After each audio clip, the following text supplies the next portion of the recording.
Hey everyone, welcome to a Saturday freebie pattern with Tammy the Siberian Wind.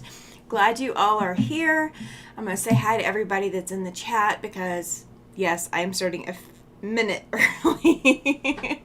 I see Jean's in the chat, Linda's here, Jess is here, Joyce and Rayanne. Thank you all so much for being here. I really appreciate it. Today is a freebie pattern, so we're going to go extensively through the pattern and how paper piecing works, and I'm going to guide you through all of that. I did remember I forgot one thing I'm going to need. Let me grab it real quick. Oh, it was within reach. I needed a pen. Welcome in. Yes, she says hi. Another Jean in the chat. Yes, there is. Welcome in, Jean. Glad you are here too. Oh, we've got Jean E and Jean H. Okay, there we go. That's what we're gonna do. That's what we're gonna do. If I can remember letters today. So if you guys are new to my channel, I know a lot of you that I'm seeing in the chat, you guys are my regulars. The chat is open to everyone. So today's chat is going to be anybody and everybody that comes in. So there's no subscription requirement today with my freebie patterns. I want to keep those as open as I can. Nightbot is still working, so if something does come up, then Nightbot should be able to take care of most of that. Pardon me, distraction. Sir? Pal? No, sir. No, sir. Okay. Well, we'll see. We'll see how he does.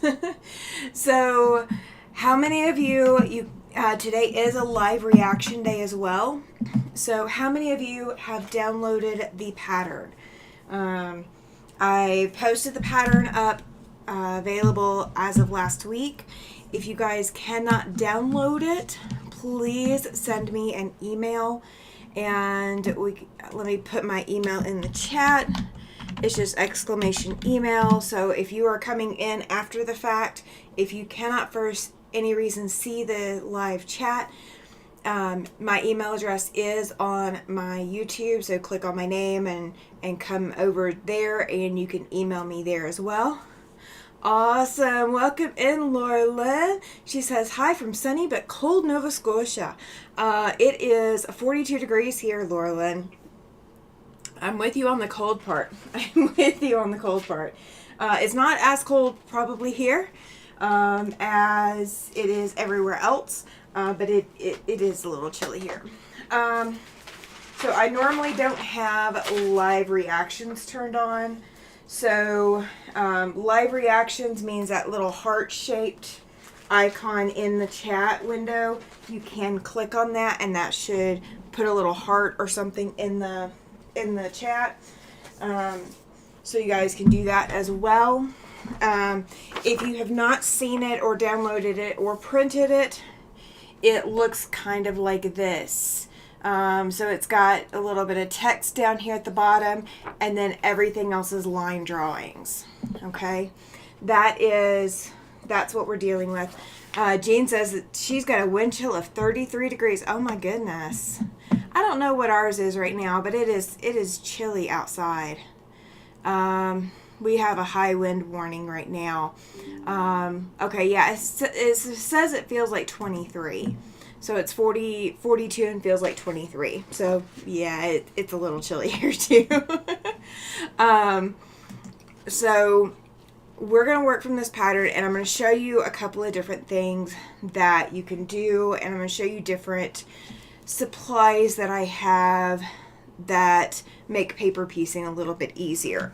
So I'm going to grab this other camera, make sure that this is set up the way I want it to be. All right, it's mostly set up the way I want it to be. I'm going to move this out of the way. All right, so let me transition you guys over.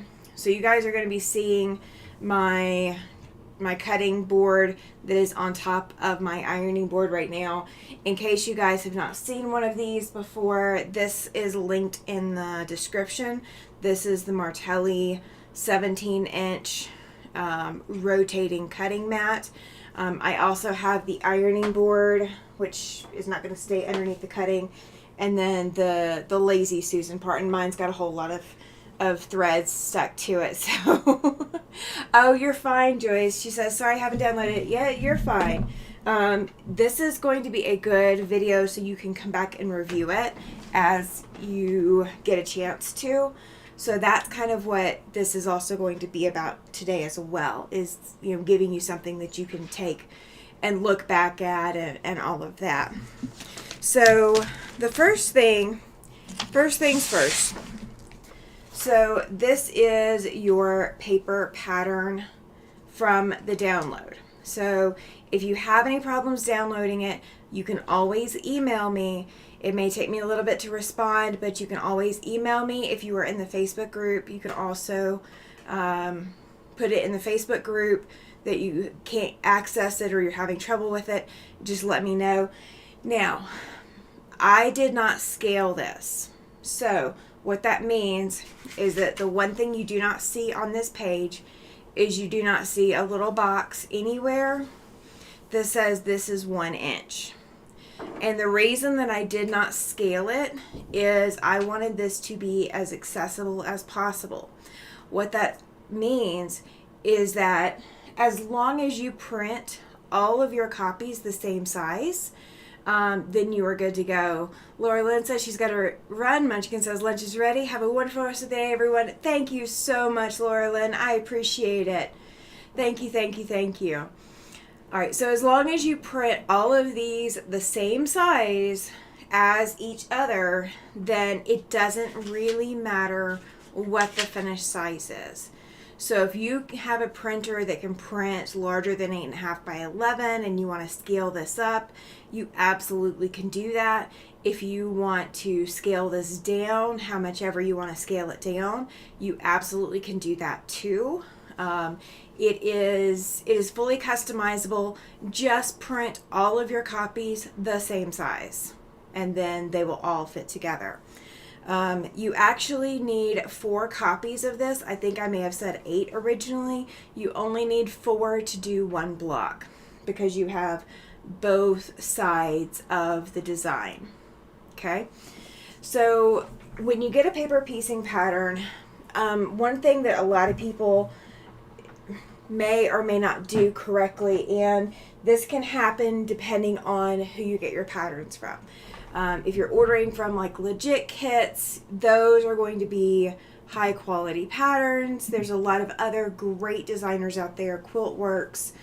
I can't even list all of them, but there are a lot of reputable designers out there. So one thing that you may have heard about is, do you have to reverse your image? Depends on the design and depends on the designer. Now, if I were to design letters, and like I actually have recently designed letters to go on the temperature quilt that I'm releasing the pattern for by the end of the year. And if you write a letter, if you like write the letter N or Z or S or something, if I sew it the direction that I drew it on this side, then it's going to be backwards.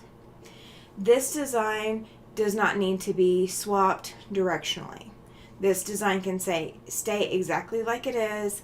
There's no need to swap directions. There's no need for any of the reverse image stuff. So if you're drawing your own paper piecing patterns, remember that what you draw is reverse of what you want it to come out. But if you're buying a pattern or you're downloading a freebie pattern or something like that, most of the time, as long as they've been tested patterns, most of the time you will not have a problem with that. Now, this is printed on regular copy paper, okay? You may not be able, I think maybe you can see through it a little bit on the camera if I get the right angle. So this is just regular copy paper, This is like 100 or 80 weight or something, recycled copy paper. That's all this is. You can do paper piecing on any paper that will tear and remove. So you can do this on newsprint. A lot of QuiltWorks patterns are printed on newsprint automatically. Welcome in, Michelle. So you can do it on newsprint. There's a lot of other products out there as well that you can use. I've brought a couple of them out to show you guys, and I have not used all of them. So please do not come after me. I have not used a lot of them, but I do have them. The EQ Printables foundation sheets are one. It's a non-woven material. It goes through your printer just like paper. It's supposed to tear away easily. It's translucent, and it won't dull your machine needle. That is one key. Your copy paper will dull your machine needle. Newsprint does a little bit less. I think that's why QuiltWorks uses it, other than the fact that it's, you can get a bigger sheet of newsprint printed. There's only 25 foundation sheets in this pack. So if I'm doing a small project that I only need 25 sheets for, that's great. That's fantastic. But I might need more than that. So you're looking at the cost of getting these sheets and purchasing them. And I don't know if I've used any of them. I have opened the pack. But if you can tell, this foundation paper from EQ or Electric Quilt is very translucent. So you can see through to the copy paper that's underneath it. So it's very translucent. And it kind of feels like a dryer sheet. Now, I have heard of people using dryer sheets before. I don't know how well they tear once they've been sewn through. So that would be up to you to experiment as to whether or not you feel comfortable using a dryer sheet and whether or not it would tear on you. I love it, Michelle. She says, hi, Jean, Jess, and Joyce. There's actually 2 Jeans in the chat today, Michelle. We're going to get you today. We're going to get you. This is another brand, and this is what I used to really look for to buy, but it's harder to find in mainstream, so I would have to buy this at like a quilt shop because I think that's the only place I've managed to find it. This YLI wash away paper, you can piece everything on it like foundation paper piecing or foundation piecing, and then once you wash it, it washes away. And I don't know if I've even opened this before either. It is more like paper. It does feel more like paper, so it's a little bit thicker than the EQ printable paper. This will feed through your machine or through your inkjet printer just the same way as everything else. You can do bubble jet or laser printer on this YLA wash away, and you can also photocopy or draw onto it. So you have a lot of options to put your pattern onto this paper, and it does feel more like regular paper. Now, because it is a wash away paper, I do recommend that you not have any drinks whatsoever near your station, and if you reapply lotions or go wash your hands, make sure they are 100% dry before rehandling this. This is kind of like the what is it called? Wash away thread. You don't want to do wash away thread this way. But like the back shows you, this is recommended also for applique piecing as well as foundation piecing and string piecing. Foundation piecing and string piecing are kind of along the same lines. So that is one option. The other one, and this one's the one that I included in the link below the video, because I did want to include some of the options for you, and this would be what I would recommend. And it is June Taylor's Perfect Piecing paper. It's transparent blank quilt block foundation sheets to mark and sew. And it does say that it will clean tear away. Jean says she's always used printer paper, never had trouble taking the paper off. Neither have I. But I know a lot of people do want products like this. So they want, you know, other options other than just plain paper or plain copy paper. So there's 50 sheets in this pack that I got. And I don't know, let's see if I can get it to angle. So you can kind of see how thick 50 sheets is, and it's very lightweight. So it's not heavy at all. But this is the one that I linked in the box below the video. So if you do want to use something other than regular copy paper, that is an option. Now, if you're like me and you use places like Staples or FedEx or something to do massive amounts of printing for projects like this, they will not let you use your own paper. So these are just for using on your own printer, or if you happen to have somebody who would be willing to give you access to loading your own paper. But, you know, these are options. These are options so that you have them in case for whatever reason this seems like it's too much. Now, this does dull your needle, so regular copy paper will dull your needle. You can do freezer paper. You can do the freezer paper method as well. Jess says, bought the specialized paper for paper piecing. I'm going to print this out when I get home. We're on our way to the ocean for the rest of the weekend. Oh, goodness. She says, need time away before Christmas. I don't blame you. That sounds like a good plan. Sounds like a very good plan. All right, so the other option, the one last option I'm going to go over, that is a commonly used option in paper piecing. I agree, Michelle. She says, yay, Jess, have fun at the beach. Yeah, absolutely. This is freezer paper, and I have just cut a piece that is 9 inches wide. That will cover my entire design, and I could actually double this over. Freezer paper, you can get it in smaller boxes than this. This is my roll of freezer paper that I use here in the studio. This is 100 square feet, and you can buy this in the wrapping trash bag section, Ziploc bag section of your local grocery store or Walmart, Target, etc. Wrap and freeze meat. You know, it's designed to wrap things, and you do not iron, or you do not cook with freezer paper. You just wrap things to stay like that. Wishing it was warmer, but nothing like it. I agree, Jess. I agree. All right, so freezer paper is different than parchment paper. In case you've never played with either one, parchment paper you can bake on. Freezer paper is kind of like wax paper, but only one side of freezer paper is waxy.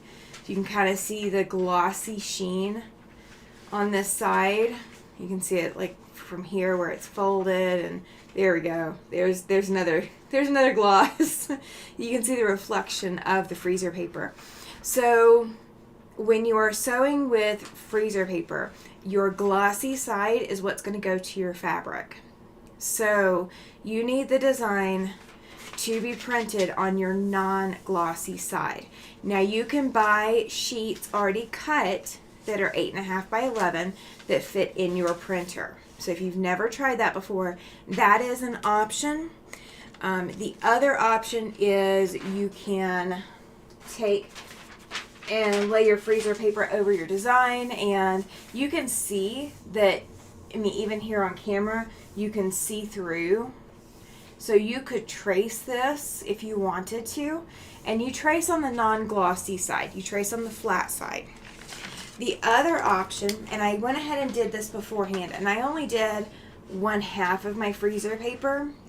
So I pinned my design with both pattern pieces. I pinned it to the back side of my freezer paper, so I pinned it to the non-glossy side. And then I went ahead and I took the thread out of my machine, And if you have sensors on your machine that sense when you have thread in the machine or you run out of thread, you want to turn those off. So I just stitched, and I used a regular stitch length. I just stitched through the freezer paper, or through my pattern into the freezer paper.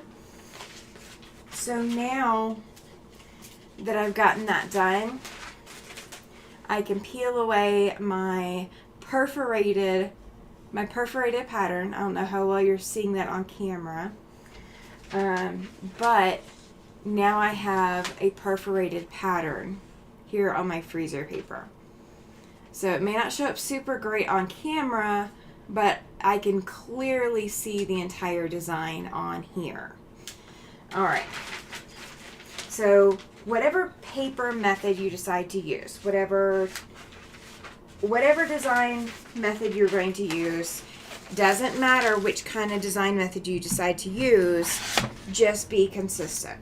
So I don't recommend in the same block that you swap between freezer paper and a different type of paper, just because the amount of folding that goes into it can slightly alter the size just a hair, and paper piecing is about precision. So don't sacrifice your precision. So what I've done with all of my patterns is I've gone ahead and I have trimmed the outside edges off. So this piece is 9 inches by 8 inches. That's what size this came out to be. This is not the finished size of the pattern. So I need to take breaths occasionally. Let me get some of this stuff out of my way. I have an extra table behind me, and that's what we're going to use. All right, so this pattern has no numbers at all. There's no numbers on it. There's no directions on it. There's nothing. Okay? The only thing that you have is you have straight lines, and then you have dotted lines. Now, I will say on this one, the outside line is supposed to be a dotted line. So this very, very outer line here is supposed to be dotted. I do apologize, it didn't come out clearly on the copy when I copied it. So the only line that isn't oopsie is this outside line. It is supposed to be dotted. It is supposed to be dotted. All right. I'm going to go ahead and I'm going to turn my mat, and I'm going to use a ruler and just cut these apart. There's no specific science behind where you cut these apart, as long as you are not cutting into the outside edging lines. Okay, so I have all my outside lines, so there's no other science behind it. Okay, there's nothing special to it. The first thing that we're going to do is we are going to number our pattern. And the reason I didn't pre-number this pattern is I wanted you guys to see how this goes together, and I want it to make sense to you. So if you have any questions, if you at any point need me to go back to something, please put it in the chat. Please let me know that I need to go back to something, because I absolutely can and I absolutely will. Okay? So each page had 2 pieces. So we're just going to start with 1 piece. Okay? Now, the way that you're going to sew this is going to be from this bottom edge here. You're going to come up, and this is going to sew like a log cabin. So that part is going to make sense to you, but we're going to walk through it.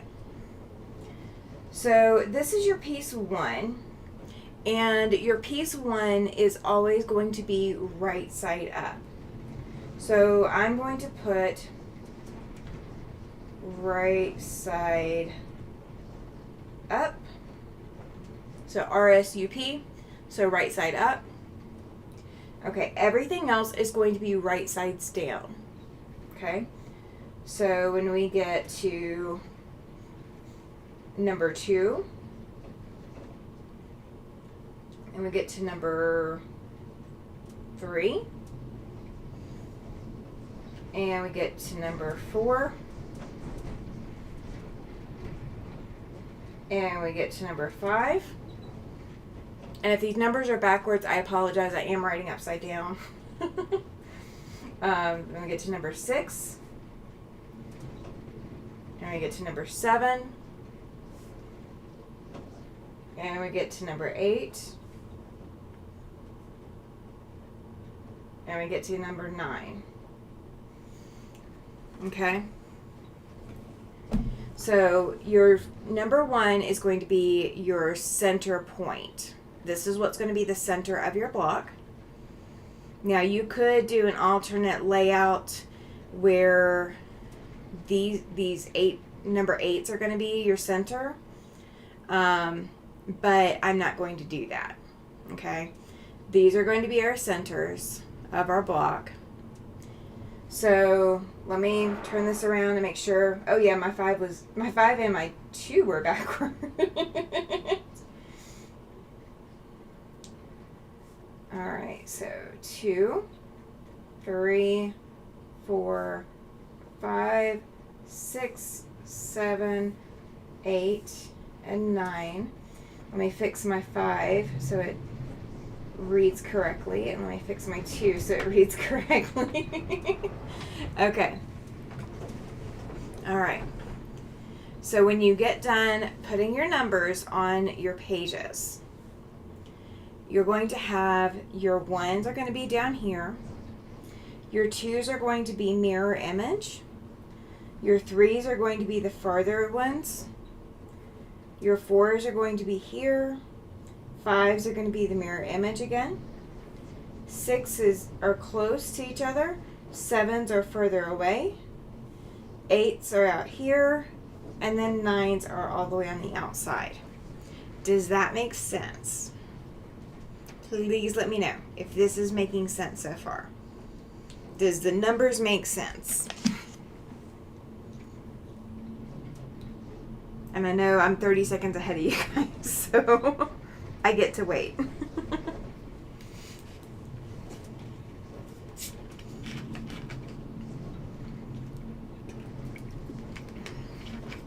No. Oh. Thank you, Jean. Yes. They should be.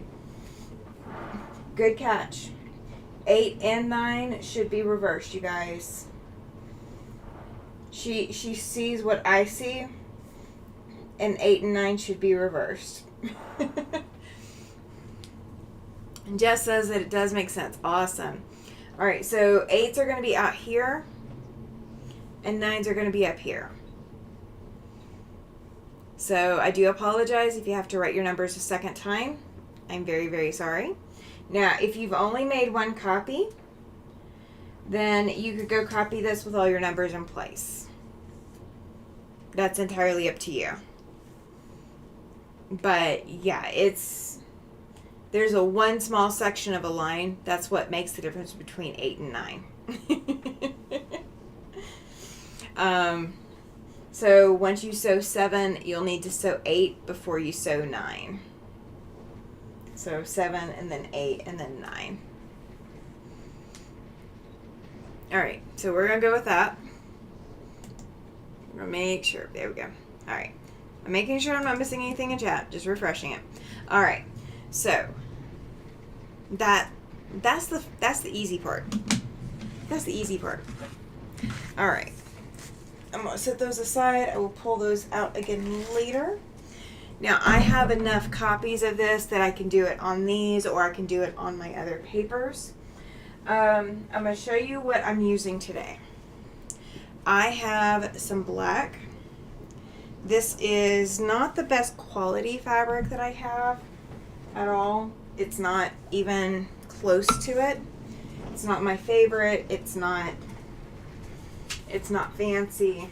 It's very see-through, but for the purposes of this, it will be perfectly fine.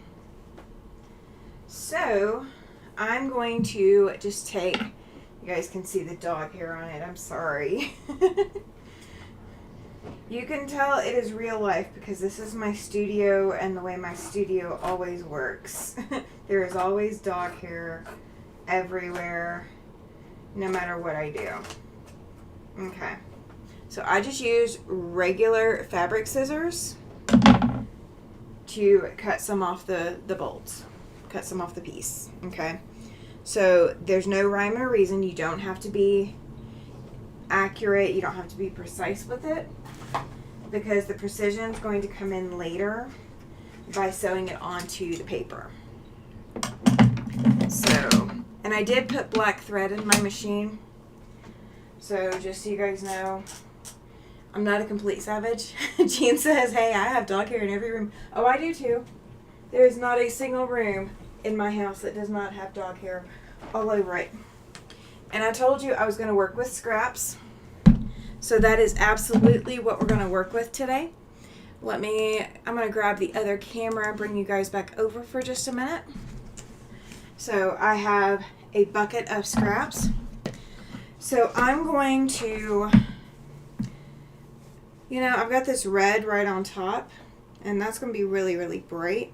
Let me see. I've got this pink, and I've got some yellow. And I think that would be fine. Let me see what others I've got. I'm just pulling out from on top, okay? There's no rhyme or reason to what colors you want to pick. I am trying to make sure that whatever I pick and whatever I pull out, there's a little bit of it, so that maybe I can do, oh, that's a full fat quarter. How did that end up in there? Okay. Full fat quarter should not have ended up in here.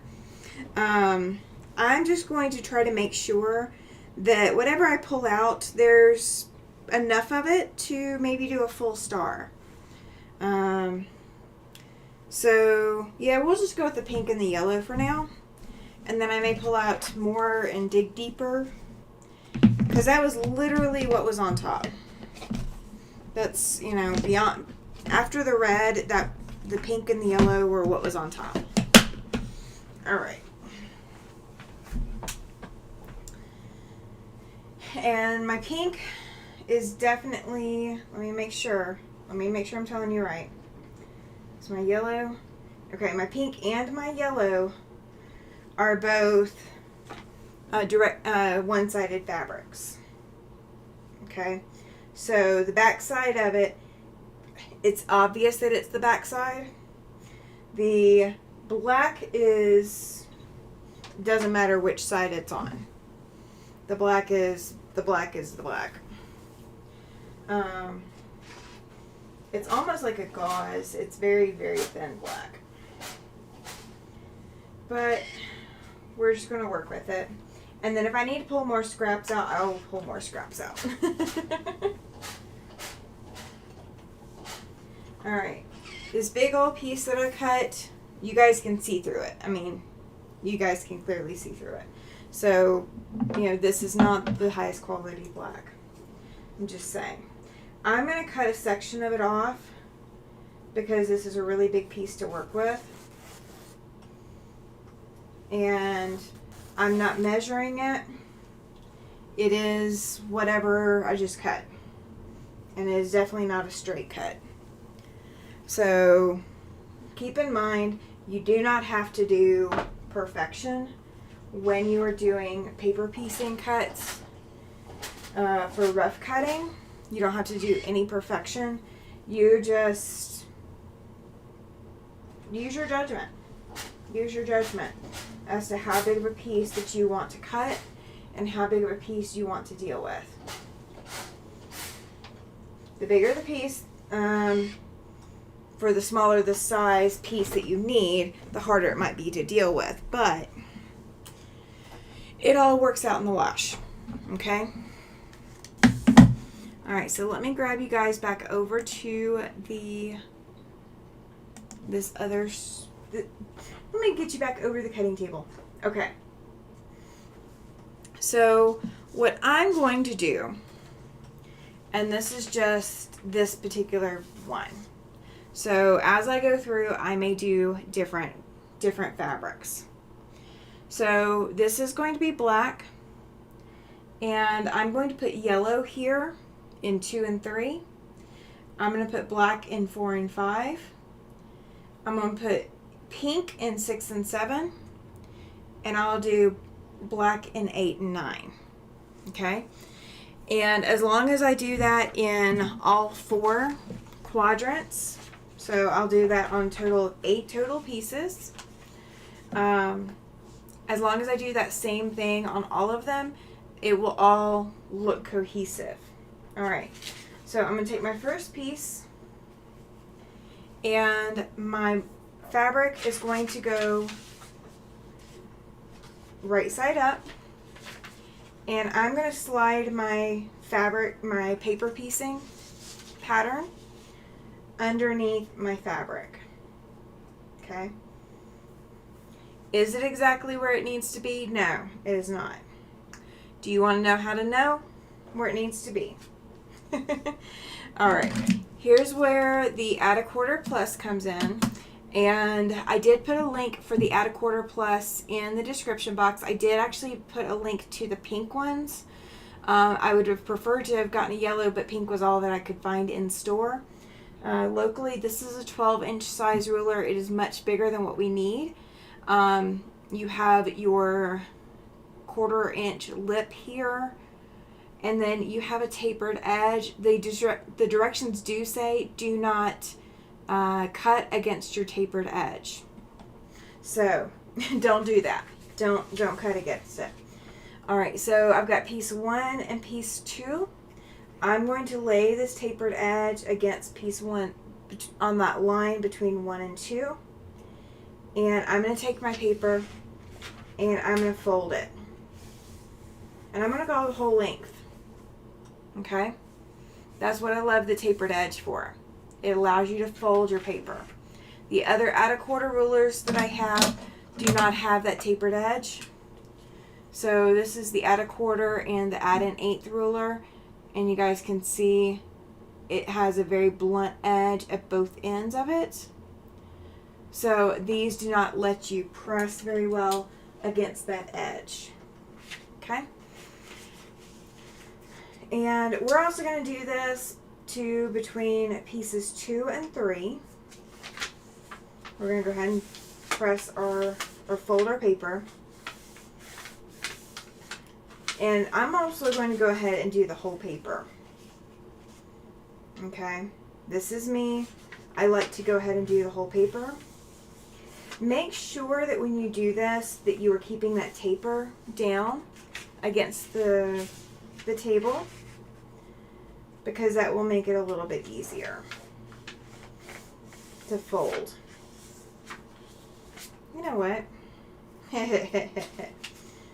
I'm going to turn my Add a Quarter over so it is upside down, so I don't have to hold my ruler down. All I have, or I don't have to hold it at an angle. All I have to do is hold it flat, and that taper's right there. So if you guys do need a tip about using your Add a Quarter Plus to make it easier to do the folding part, lay it upside down. Lay it glossy side up. Okay. I should have probably pressed 8 first, but I will. 7 to 8 needs to go first versus 9. All right.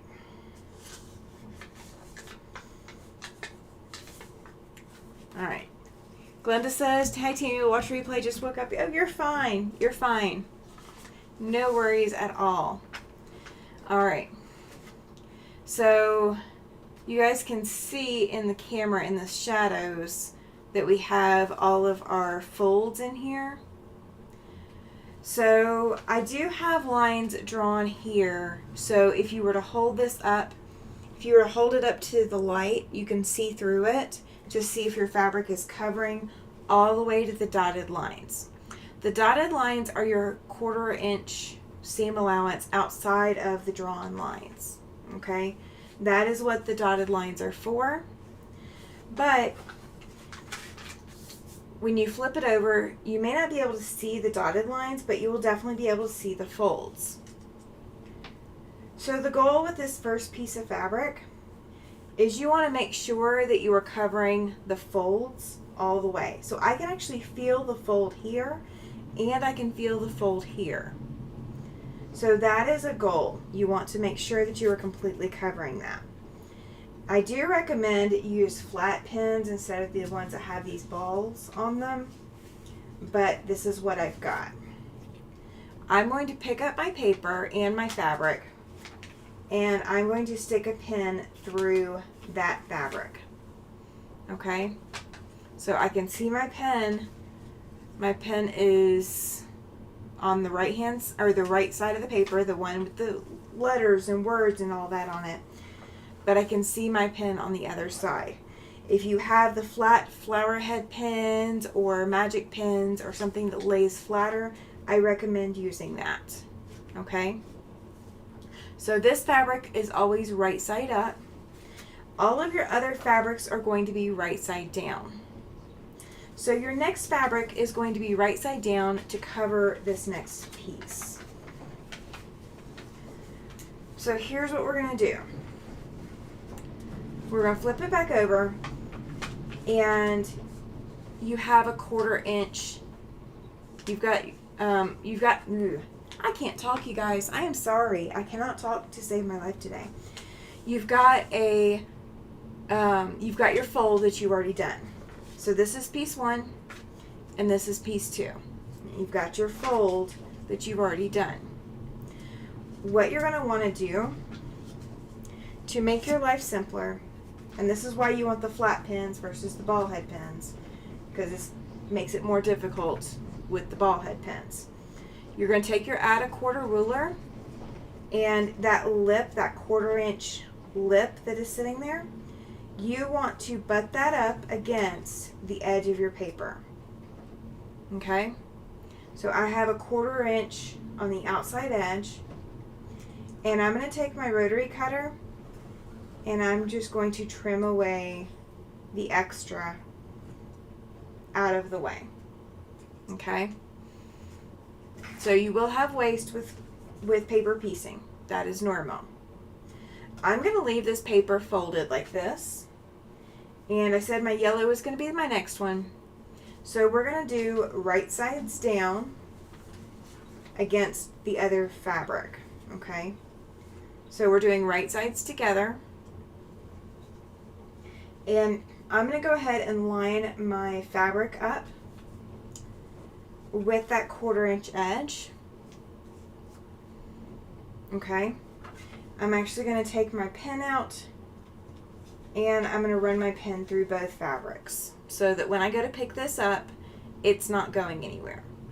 Now there are some people who glue their first piece in place.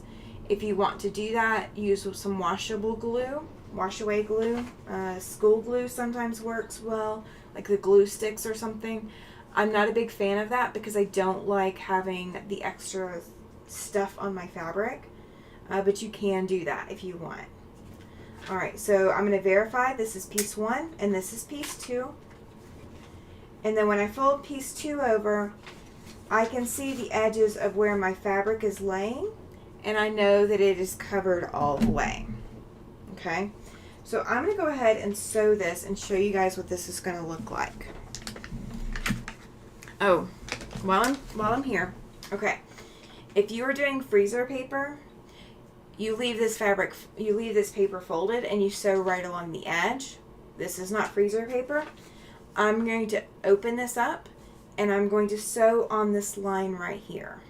Not the dotted line. You don't want to sew on the dotted line. You want to sew on the line that you folded. And because this does go out to the edge, I'm going to sew all the way to the edge. Jean says, I do. Are you using freezer paper? Or are you seeing that it's covering? You gotta tell me which I do. Because I'm 30 seconds ahead of you guys.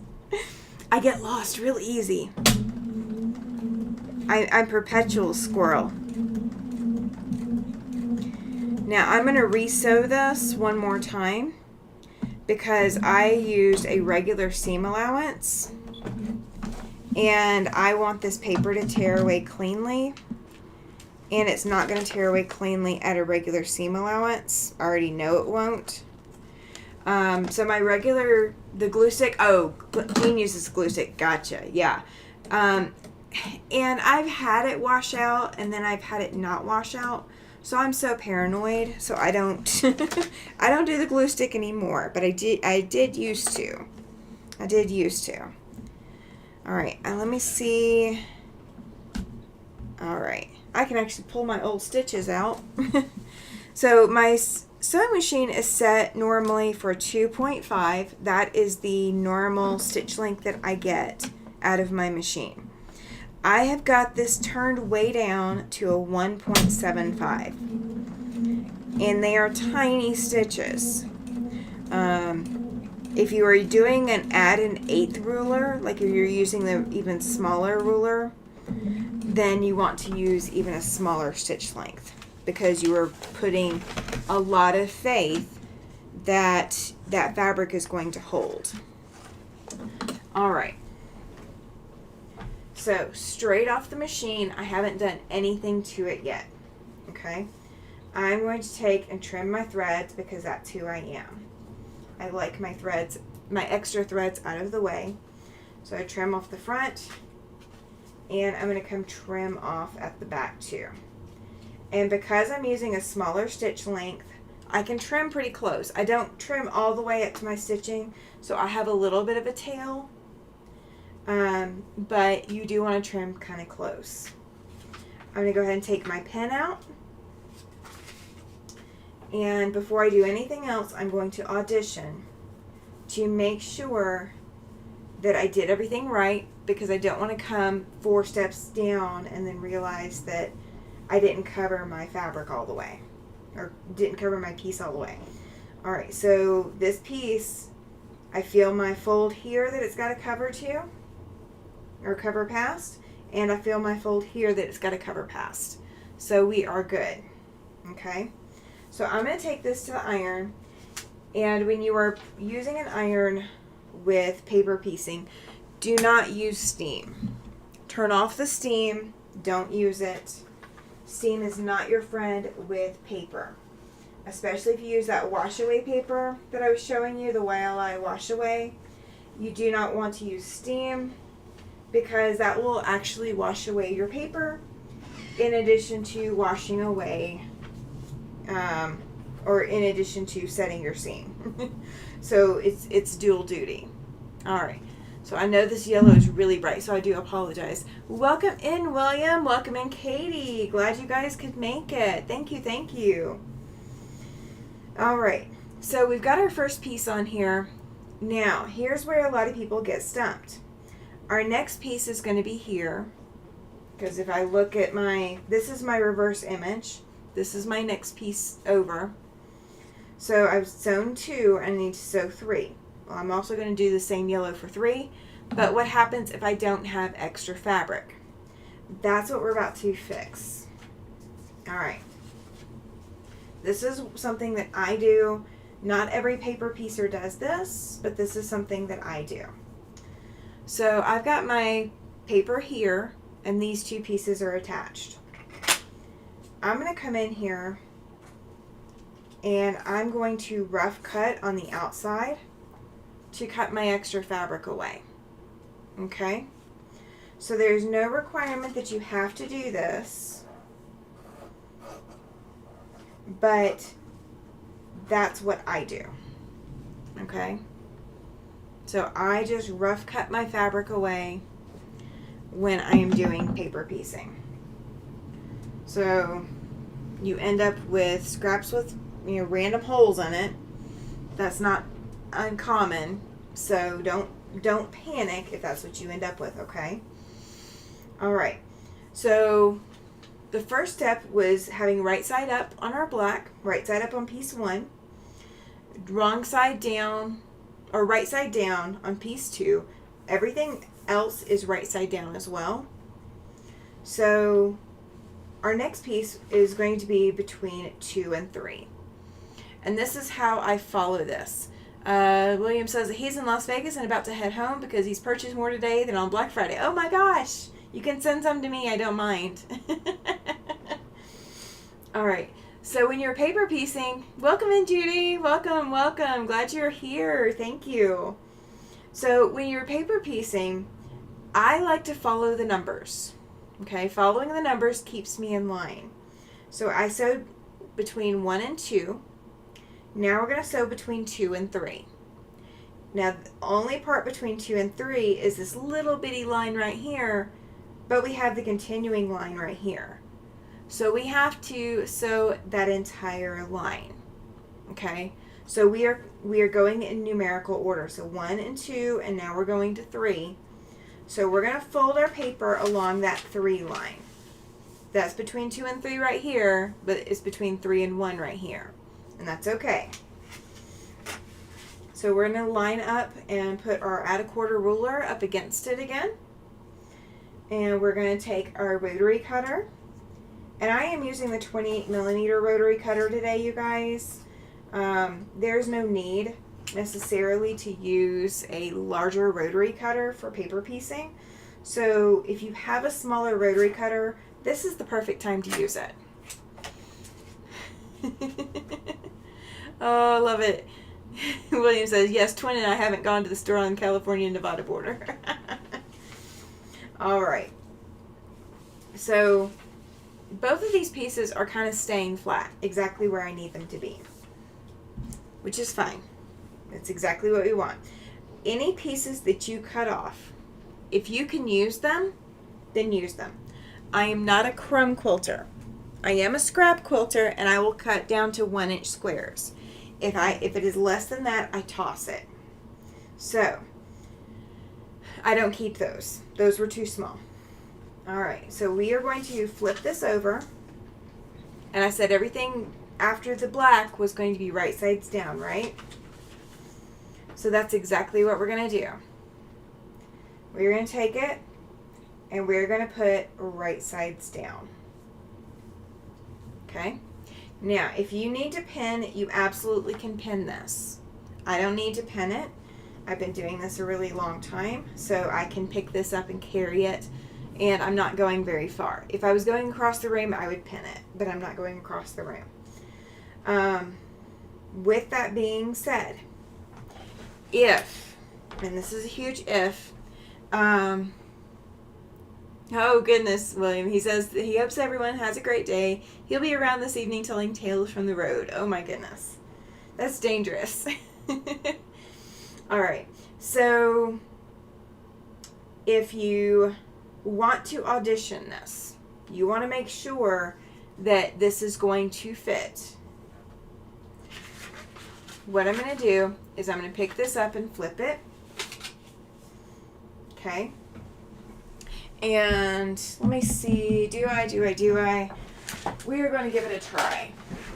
All right, I do have some magic pins handy. I don't have any of my flower head pins handy. They are all the way on the other side of the room. So we're going to see if these magic pins are thin enough and will work very well. Okay. So I'm going to pin on the line I'm about to sew. So the line between 2 and 3 is what I'm going to sew. So I'm going to pin all the way through. I'm going to pick up my new yellow that I'm adding to, and I'm going to pick up all my other fabrics. And I pinned right on that sewing line. So I want to make sure that this is going to cover. So when I flip it back over, I can double check to make sure that it's covering everything. And it is. Jess says that she is loving this. She needs to learn this craft. Absolutely. Absolutely. Now that temperature quilt that I'm releasing at, between Christmas and New Year's, there is a lot of paper piecing in it. It is a lot of repetition. So that pattern, you will need the skill. Now this is more complicated than what you'll see for a lot of the majority of the quilts. So please don't panic. If this is a lot, please do not panic. All right, so I've got my fabric still lined up exactly where it needs to be with that 1/4 inch edge, and I'm going to come sew that line between 2 and 3. And remember, I'm using a 1.75 stitch length. When I am doing eighth of an inch trims, so if I'm doing the add an eighth ruler, that is when I actually will take and I will turn this stitch length down to like a 1.4. You guys, it is a super tiny stitch. Awesome. Jess says that she is getting her fabrics ready for the temperature quilt. Yes. There is one fabric that I forgot to tell you guys about. You will need cornerstone fabric. And that will be up to you as to what you use. My first quilt, I used 4 different colors for cornerstones. The quilt that I'm doing in 2025, I'm going to use one color for it. So I will have those measurements to you guys sometime after Christmas as to what you need. All right, so you guys can see this black line of stitching, and when I go to fold this over, that is what it's going to look like. Now this is a bright yellow, so I do apologize. It's very pastel yellow. I'm going to make sure that my 3 line, everything around my 3 is completely covered, and it is. So I'm going to go ahead and press this. You want to make sure that everything is covered before you press it. And I just hit steam, guys. That's how much I use steam anyway. All right. So now I've got the line between 3 and 4. Okay. So here's 3. There's the cross line between 3 and 4. And the 4 line also comes out here across 2. Alright, so what you're going to do, you're going to go back to your fold, and you're going to do the same thing you just did between 2 and 3. You're going to take your ruler, and you're going to line it up, just up against that edge, and you're going to trim off the extra. Now this piece, I can cut a 1-inch square out of, so it is going to be kept. It will not be big enough for this piecing that I'm doing here, but it is big enough for me to keep. Alright, so I've got between 3 and 4 is what I'm doing next, and I'm putting black here as well. Now, if your fabric is right side, wrong side, or whatever, this is where you need to pay attention. Because again, you're going to flip it back over, and this section that you just trimmed, you're going to put wrong or right side down, so you'll see the wrong side of your material.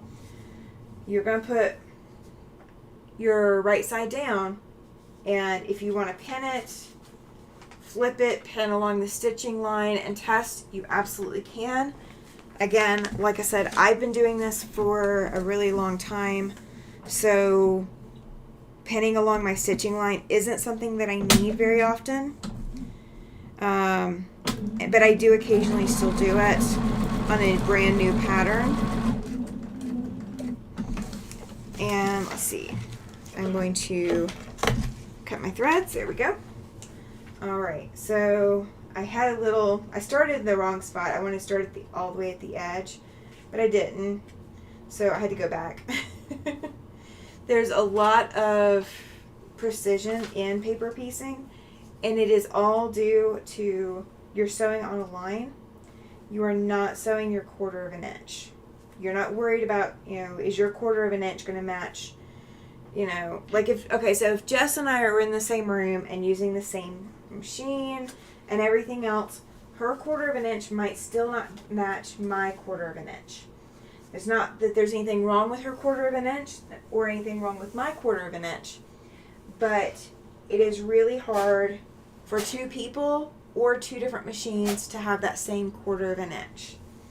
So please, please, please remember that when you're paper piecing, you are stitching on a line. You do not need a guide foot. You just need a straight stitch. Jess says the hardest part for her is just starting the block. It's like having a brain bubble. I second guess myself. And that's why I wrote right side up on piece 1. It's the only piece that goes that direction. It is the only piece. When you flip this over, the only piece that goes right side up is that first piece. Everything else, you lay it right side down, and you're folding it back to make your direction. So everything else goes right side down. The only piece that goes right side up is that first piece.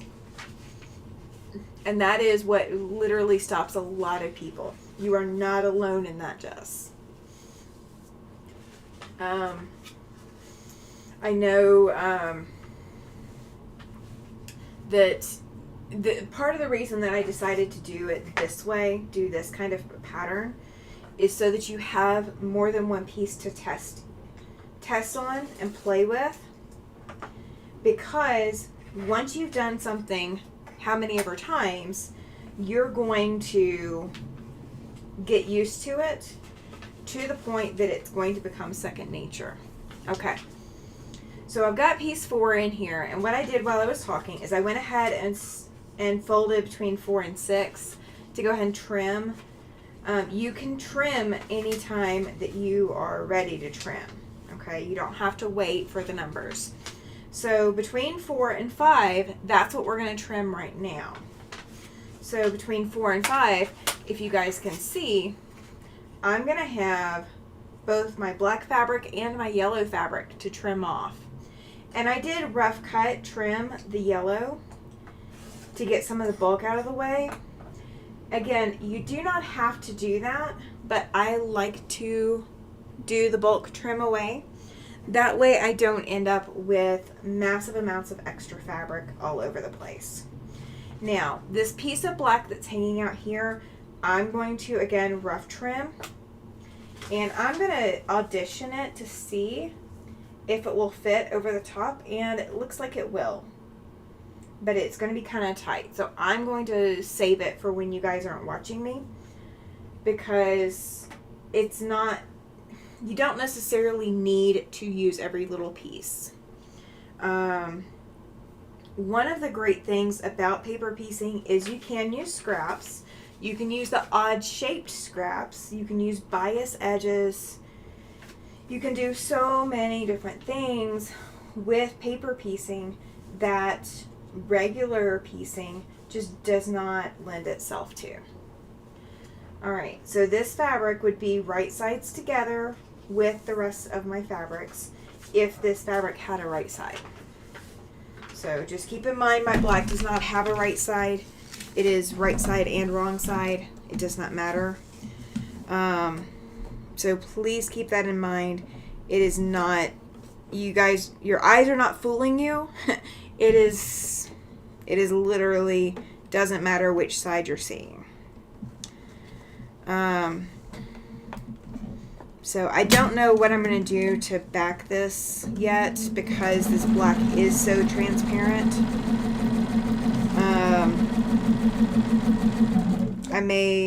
I don't know if I'm going to I'll buy black batting for it.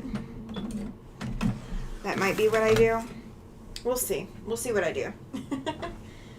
Alright, so again, I'm just going to trim my threads.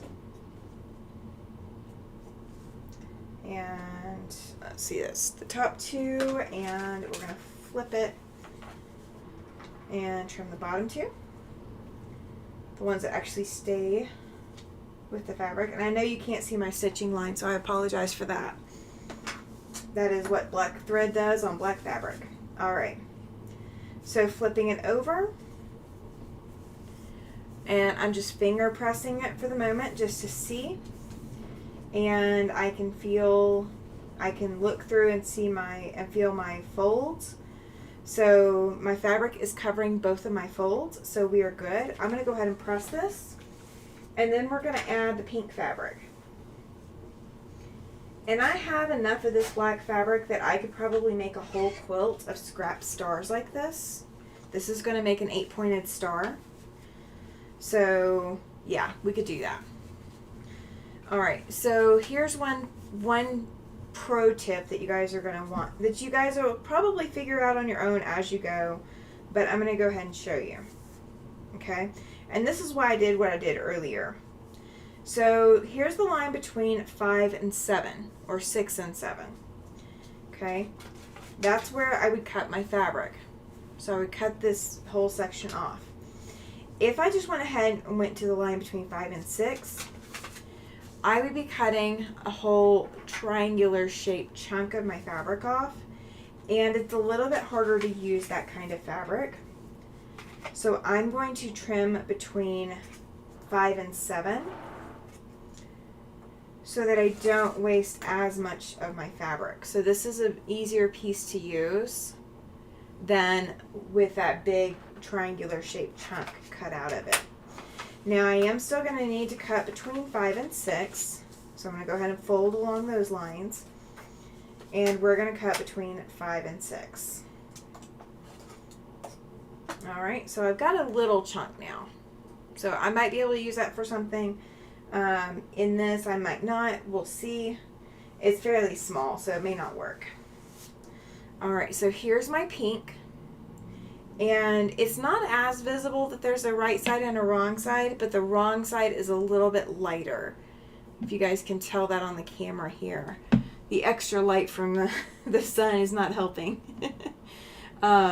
So this is my right side, this is my wrong side. So we are going to put right sides together, not right side up, we're going to put right sides together. So we're going to flip it back over. And this is the piece we're going to. So piece number 6, we sewed 5, and you can feel the line. So if you can't see where you stitched before, just take your finger and feel for your stitching. Okay, just feel for it. It's easier with a lighter colored thread, but if you're using black like me, it can be a little hard to feel or hard to see.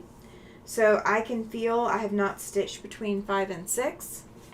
So that is my next stitching line. So I'm going to flip it and keep track of where 6 is, and that's where I'm going to go. So I'm going to lay this roughly where it needs to go. And this piece is a lot larger than what I'm going to need, but that's okay. I would rather cut off the extra than to run short. Okay. So I'm going to pick this up, take this to the machine. And again, I'm going to stitch between 5 and 6, stitching all the way from the edge. Now, do any of you already have paper piecing patterns you are looking to try? Is there a paper piecing pattern out there that you've been scared to attempt to do because paper piecing is the big nasty word?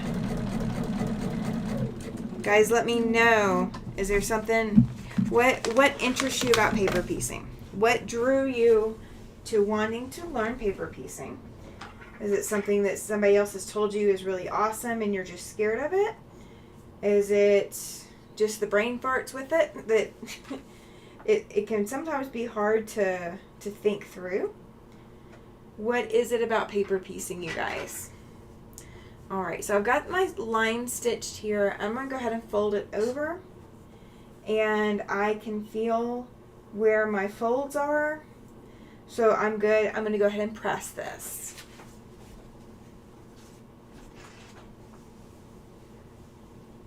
And this pink and this yellow I used for testing on another pattern. So that's why it ended up in my scrap bin. I didn't have enough of it to make even a fat quarter. So, you know, this is, you know, fantastic for small amounts of fabric. Now, you can use fat quarters, but, you know, a lot of people say, well, what's the yardage requirements for this block? And that is entirely up to you. That's entirely up to how much you want to invest in your fabric. So if you are a scrimping paper piecer, like I can be, I'm not being today, but if you scrimp with your fabric, you can make your fabric go a lot further. If you don't, if you're not familiar with how to scrap it, if you're not cautious or anything else, you could have a lot of waste with foundation paper piecing. So fabric requirements for foundation paper piecing can be difficult. Alright, so we're just doing the same thing that we did before. I'm going to piece between 6 and 7. So I've gone ahead and folded and I've trimmed along that line. And I'm putting my fabric up against that 1/4 inch, and we're going to go from there. Awesome. Judy says that she has a Judy Niemeyer pattern she wants to do and was told it was too hard for a beginner quilter.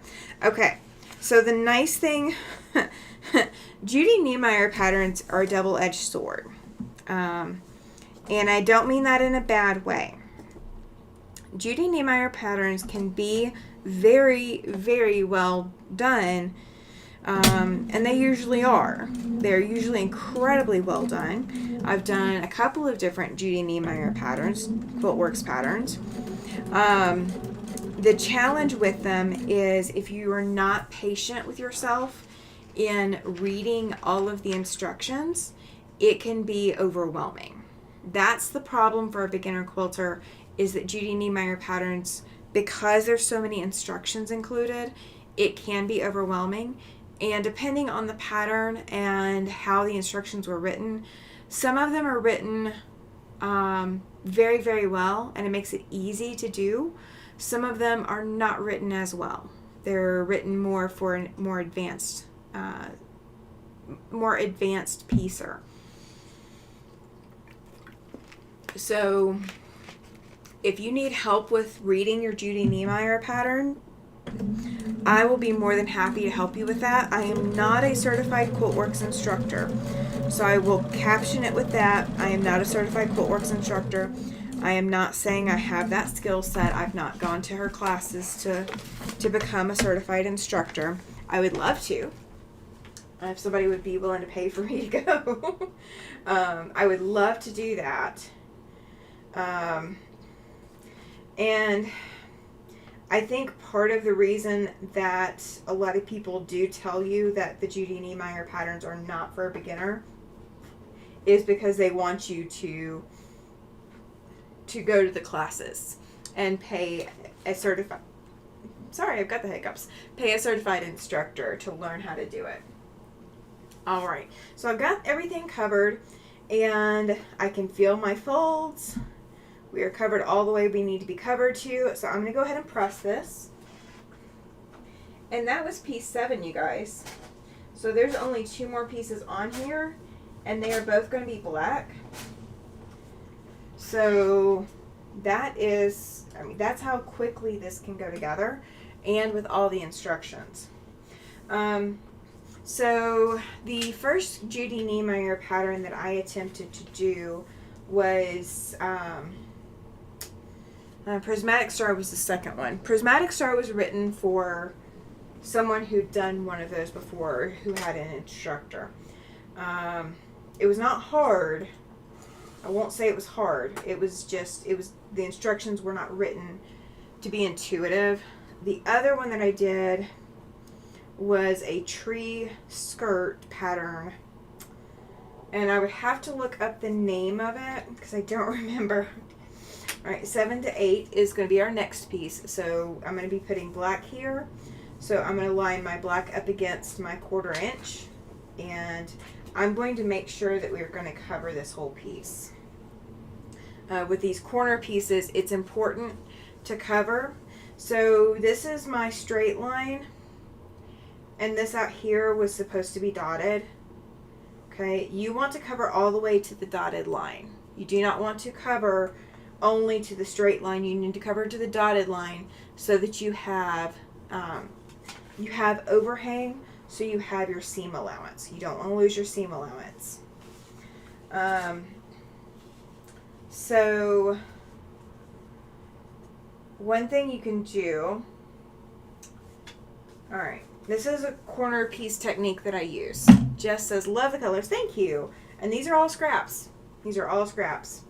This will actually end up going into a project bin. The black and the paper piecing pattern will go into a project bin, and this will be something that I will pull out from time to time until I make enough of these to make a quilt. So it's not going to waste. It will be in a finished quilt. Not all the stars will be the same color, I don't think, because I don't think I have enough of the pink and the yellow. But it is what it is. All right. So here's what I'm going to do. And this is, you can do this any time throughout the whole process of putting this together. Okay, so you've got this big piece here, and you want to make sure that this piece of fabric is going to cover what you're going to stitch. I'm going to pin this in place with the piece folded over, okay? So my piece is folded over on top of my paper, okay? And now this other big piece is pinned in place. I want to make sure that this is going to cover. Okay, here's what I do. Take another pin or two, as many as you need to, and I'm going to pin along my 1/4 inch seam allowance line. Let's see, there we go. I've got that one pinned, and I'm going to come over here and pin this one. And if your 1/4 inch seam allowance line is not marked, then you need to pin along your stitching line that is marked. And then you need to make sure when you flip this over that you make sure you're adding 1/4 inch, okay? So we're going to flip this over. Okay, here's my original pin holding the piece in place. Okay, this is my 1/4 inch line, this is my 1/4 inch line.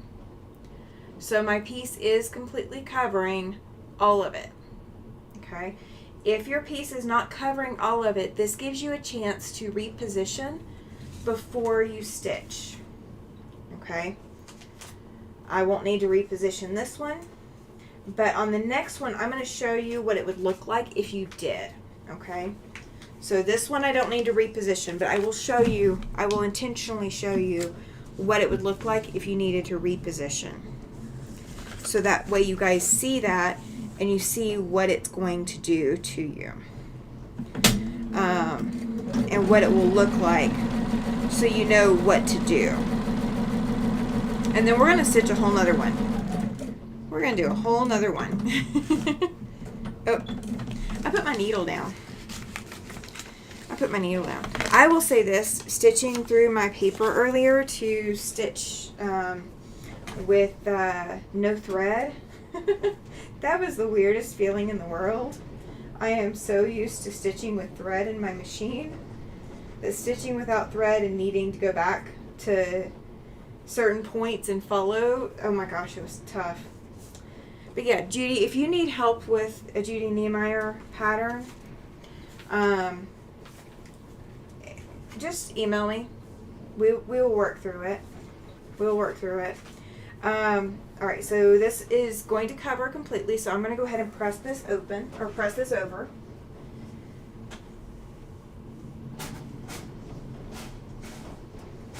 And we're going to go over some other things that you may encounter as well. So just bear with me, okay?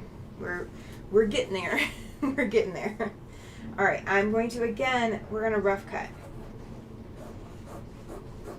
Okay?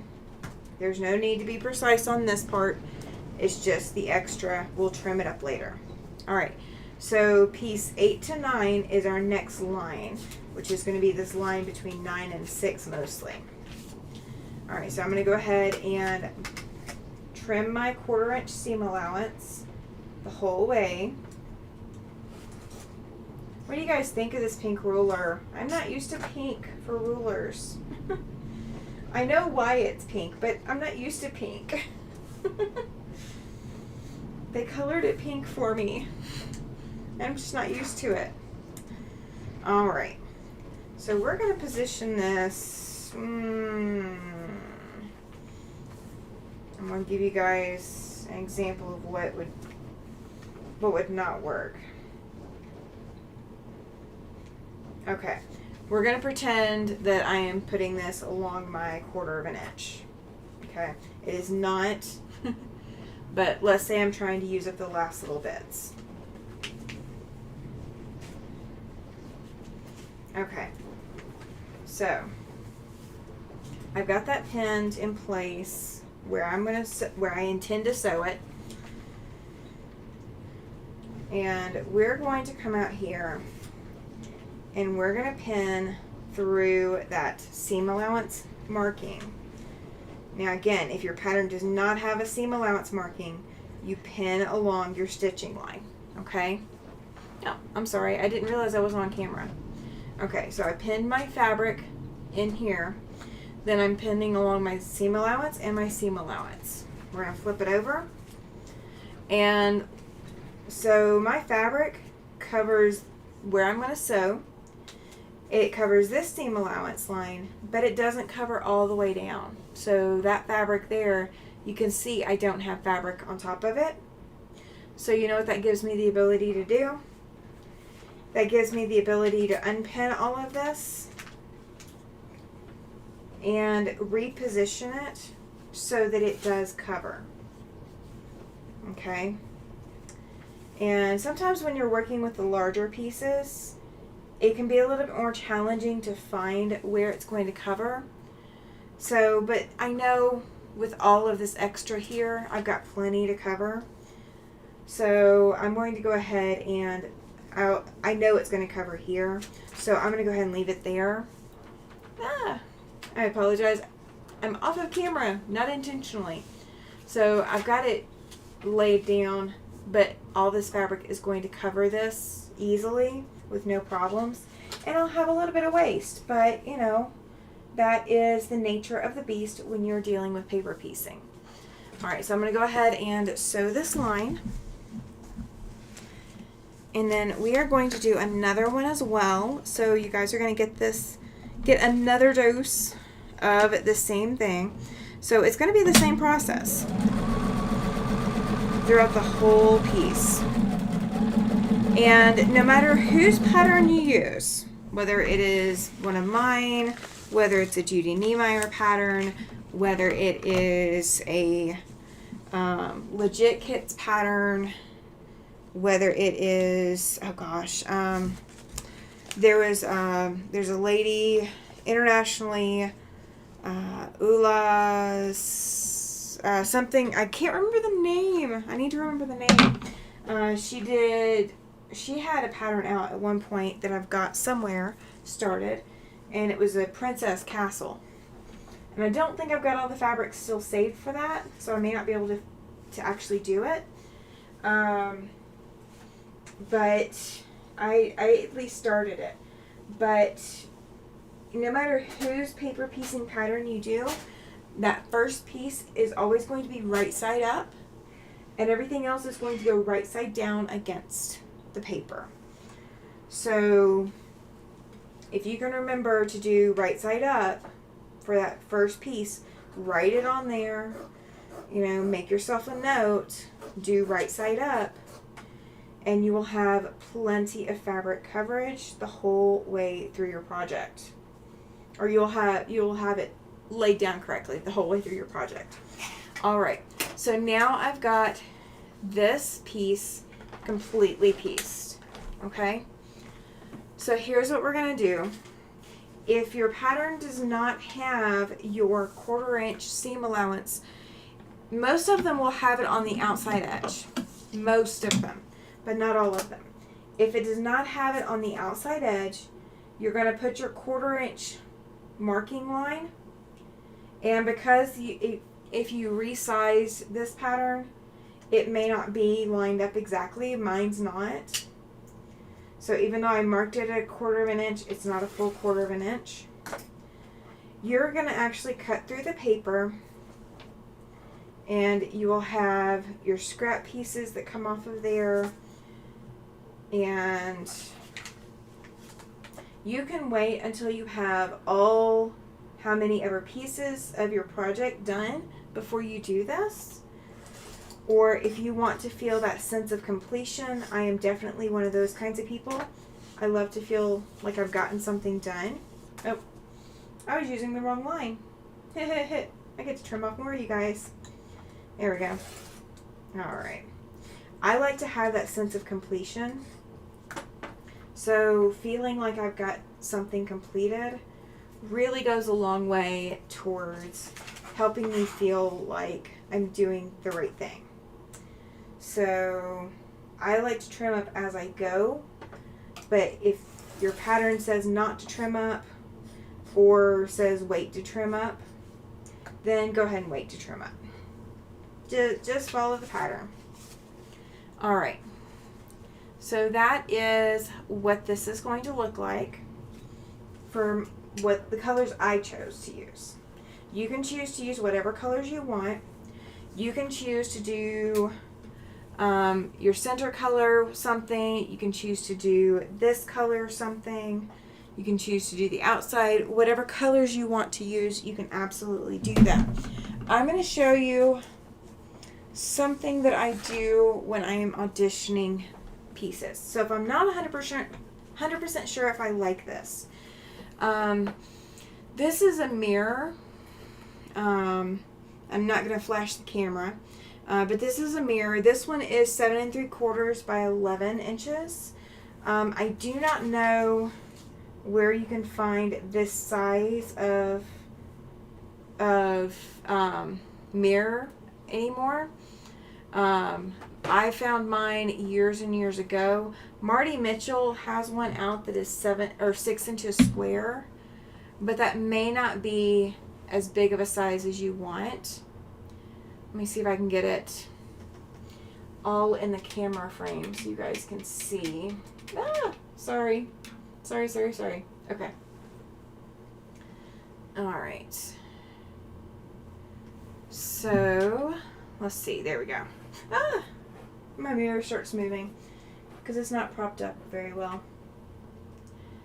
But that is kind of what this whole star will look like if I continue with these colors. So if you ever need to audition, your fabric colors, this is how you can do that, is with one of these kinds of mirrors, folding mirrors. So that's what this is going to look like. Okay. So this is one of the folding mirrors. I did put the Marty Mitchell one or the 6x6 one in the description box below the video. So if you guys are looking, that one is going to be, let me pull it out and show you guys. It is not nearly as big. Jess says, oh, that's beautiful when you see the reflection. Yes, it is, isn't it? It's so rewarding. It's so rewarding. Okay, so I can see this one, but it is definitely a lot smaller. Andrea, welcome in. She says she was outside enjoying a warm and sunny day and did not realize you were live. I'll have to catch the replay. Oh, you're fine. You're absolutely fine. Let me see if I can get it in the frame.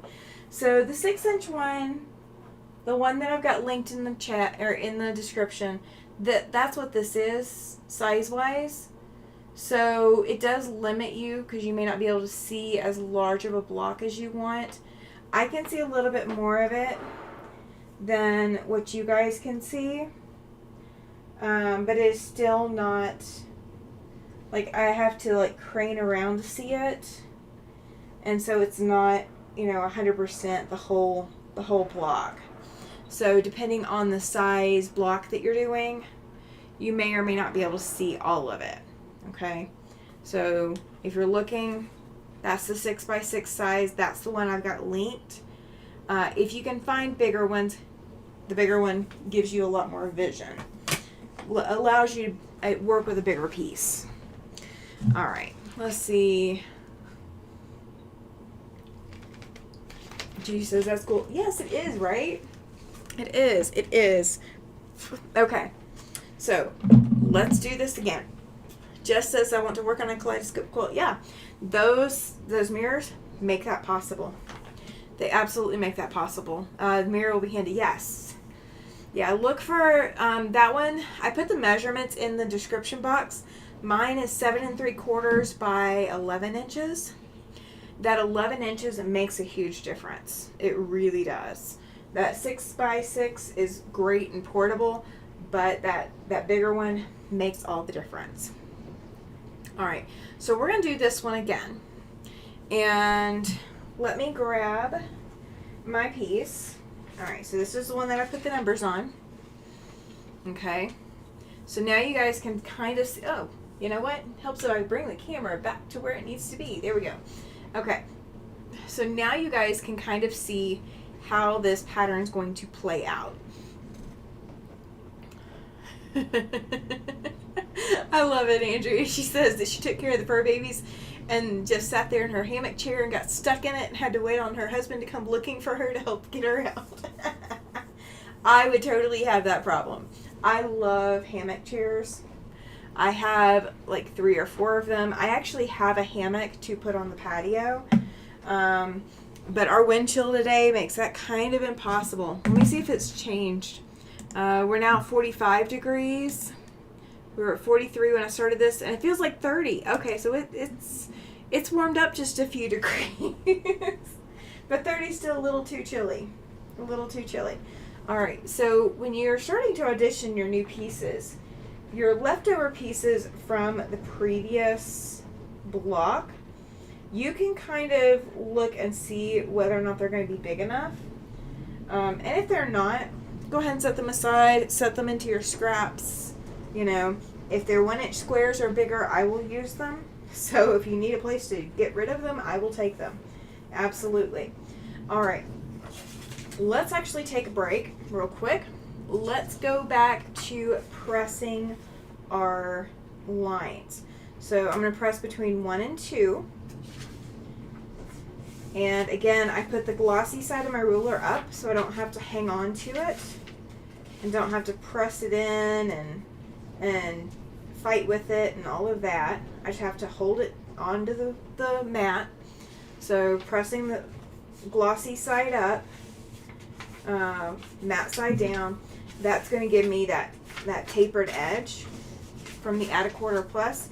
If you do not have the option to get an add a quarter plus, and you can only get an add a quarter, then what you're going to look for, some people use cardstock to do this. I find that I am an aggressive presser when I'm pressing my paper, so I will accidentally press the cardstock. So you can do the cardstock if you aren't aggressive with it. You can also do acrylic, like template plastic. You can do that, and it will be less likely to bend. Some people have found metal rulers. They're really old, like metal rulers, and those work fantastic for this. I do like the add a quarter plus now that I finally gotten one, because then it's it's an all-in-one tool. I don't have to go searching for another tool to help me press. Now you can do this without using a ruler, and you know, that's what I've done the majority of my life, is I've done this without using a ruler to press. So you absolutely can. I'm just saying it makes it easier. That's all I'm saying. It just makes it easier. Andrea says it has to be in the 80s. Had a jacket on, had to take it off. The humidity is high though. Yeah, the humidity is what kills me. Me and humidity do not get along. Andrea says that she can see this in Christmas colors, maybe reds, greens, and golds. Oh, that would be so stunning. That would be absolutely stunning, Andrea. I would love to see this done in that colorway. That would be fantastic. All right, so I'm going to look through my paper, and I'm going to look for my folds and make sure I am covering my folds, okay? And I'm going to go ahead. Again, I am not normally the pinning type, but we're going to pin through. Oh, good point. Andrea says those pesky political and other advertising cards you get in the mail work awesome too. Yeah, I tend to throw those out before they even make it in the door. So, but I might save one or two and see what we get. Ours is like air duct cleaning advertisements and internet advertisements. And the apartment complex that I live in, we have a contract, or our apartment complex has a contract with one internet company, and we're not allowed to choose another internet company. Like, that's the only internet company that was wired for the apartments. So we're stuck with them even if we don't like them. And so we get all these advertisements for all these other companies that we can't go with even if we wanted to. Like, it's a moot point. We're not allowed to. We're not allowed to. All right, so if you remember, fabric 1, right side up. Okay, so when we flip this over, that fabric is going to be right side up. We just trimmed along this side. So when we go to put our next fabric down, which is going to be the yellow for me, it's going to go right side down. I'm going to press up this little crease that I made in there earlier. Here we go. And so it's going to go right side down. So again, the only fabric that ever goes right side up is going to be your first fabric. Okay? Everything else is going to go right side down. Right sides down. Oh my goodness. The wind is just going crazy, you guys. I don't know if you guys can hear it. I really don't know if you can or not. But it is non-stop out there. I mean, with 45 and a wind chill to 30, that's 15-degree wind chill drop. And we are under a high wind warning. So we got some winds, guys. I mean, the tops of trees are moving when they normally wouldn't. All right. There we go. So we've got those. I need to pull out my new snips. I got a pair of little Fisker snips. My So Secret Santa sent them to me for my Christmas. And they came in yesterday? Yeah, yesterday. It's so exciting to get a Secret Santa. So exciting. Alright, so I've got a little bit of a thread nest here. If something like that bothers you, you can always trim it out and then re-sew. I'm not going to bother with it on this project, but if it does bother you, you can trim it out. Alright, so I'm going to fold that over, make sure I covered everything, and see where my lines are. Okay, yep. And I can feel it, so yep, I covered everything, so we're going to do that. Andrea says with her hearing issues and a headset on, she can hear it. Not sure about anyone else. Well, welcome to the Wyoming wind. You're getting a free dose of the Wyoming wind. I don't remember what the wind is. Rayanne said earlier, because she's one of my locals here, she said that it was 60 mile an hour out on our outer loop, which goes closer to the mountain. So we have 60 mile per hour winds out on the outer loop right now. Andrea is now saying hi to Jess. You guys are so funny. You guys are so funny. Alright, so I'm just rough cutting again. And that piece isn't going to be big enough for anything, so it's going in my scraps. Alright, so rough cut on the outside edges. So now we're going to be sewing between 2 and 3. So I'm going to go ahead and fold my paper over so that I can trim up the extra. And again, if you're trying to conserve fabric, paper piecing is going to be a hard way to do it. Paper piecing is not an easy conservation fabric piece, if that makes sense. It's not easy to conserve in paper piecing. Ooh, Jess, the kaleidoscope quilt is also on Andrea's bucket list too. The problem is the bucket list keeps growing. Yes, the bucket list does keep on growing. Alright, so I'm going to be sewing between 2 and 3. So I know where my lines are. And again, so I've got my fabric right sides up. And so now my next piece is going to go right sides down, just like all the other times.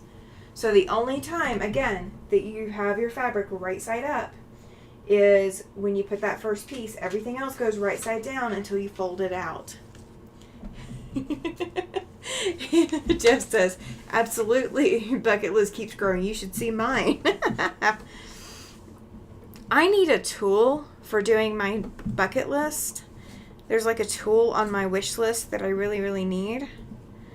And so like there's like one project that I don't know when I'm going to be able to do it because I need that tool to be able to do it. It's those fast turn tubes. They're on my bucket list. You can find them cheaper than probably that vendor that I pulled them up from. But I have not had the money right now to put aside for it. So, yeah, my bucket list is waiting on my budget to support it. You guys, I think, will like the bucket list item. Andrew says she cannot read captioned chat and what I'm typing at the same time for some reason. Taking a break for a few minutes to chat, then back to my granddaughter's quilt. Oh, absolutely. Absolutely. I actually am learning my new eyeglass prescription. These are new glasses. And they changed my prescription just ever so slightly. So things that I'm used to being able to see are kind of a little blurry now because my eyes haven't adjusted to the new prescription yet. So I'm working on it. So seeing multiple things at the same time, I'm right with you. Alright, so we're going to fold between 3 and 4. That's going to be our next one. And I've got a lot of extra fabric, but it's fine. I don't need to trim it away right now. It will be alright. So I'm going to trim this up. There we go. And I will not need more yellow for this quarter of the block, but I will need it if I'm going to make the whole block these colors. Alright, so between 3 and 4, actually, yeah. So 3 and 4, I'm going to go back to the black. And let's see, is that piece is big enough. Yep, that piece will cover. Alright. And I'm going to do it the way that I do my paper piecing, so you guys get to see that a little bit. I do not usually lay it down on the table like that. I hold it up a little bit. And I finger hold everything. But so, alright, so I'm going to be sewing piece 4. So I've laid my black piece of fabric over that area that's going to cover piece 4. And I'm going to go sew that. And I do that with smaller pieces. That is my natural go-to. So when you guys see me doing paper piecing on my channel, if I'm not putting it down on the table, that's why. I finger hold everything. And it's because I've been doing this as long as I have that I'm comfortable with finger holding. And I'll show you how close I can get sometimes. So as you get more proficient in this, or as you are willing to test your pens more, all of that, you'll be able to see just how close you can get.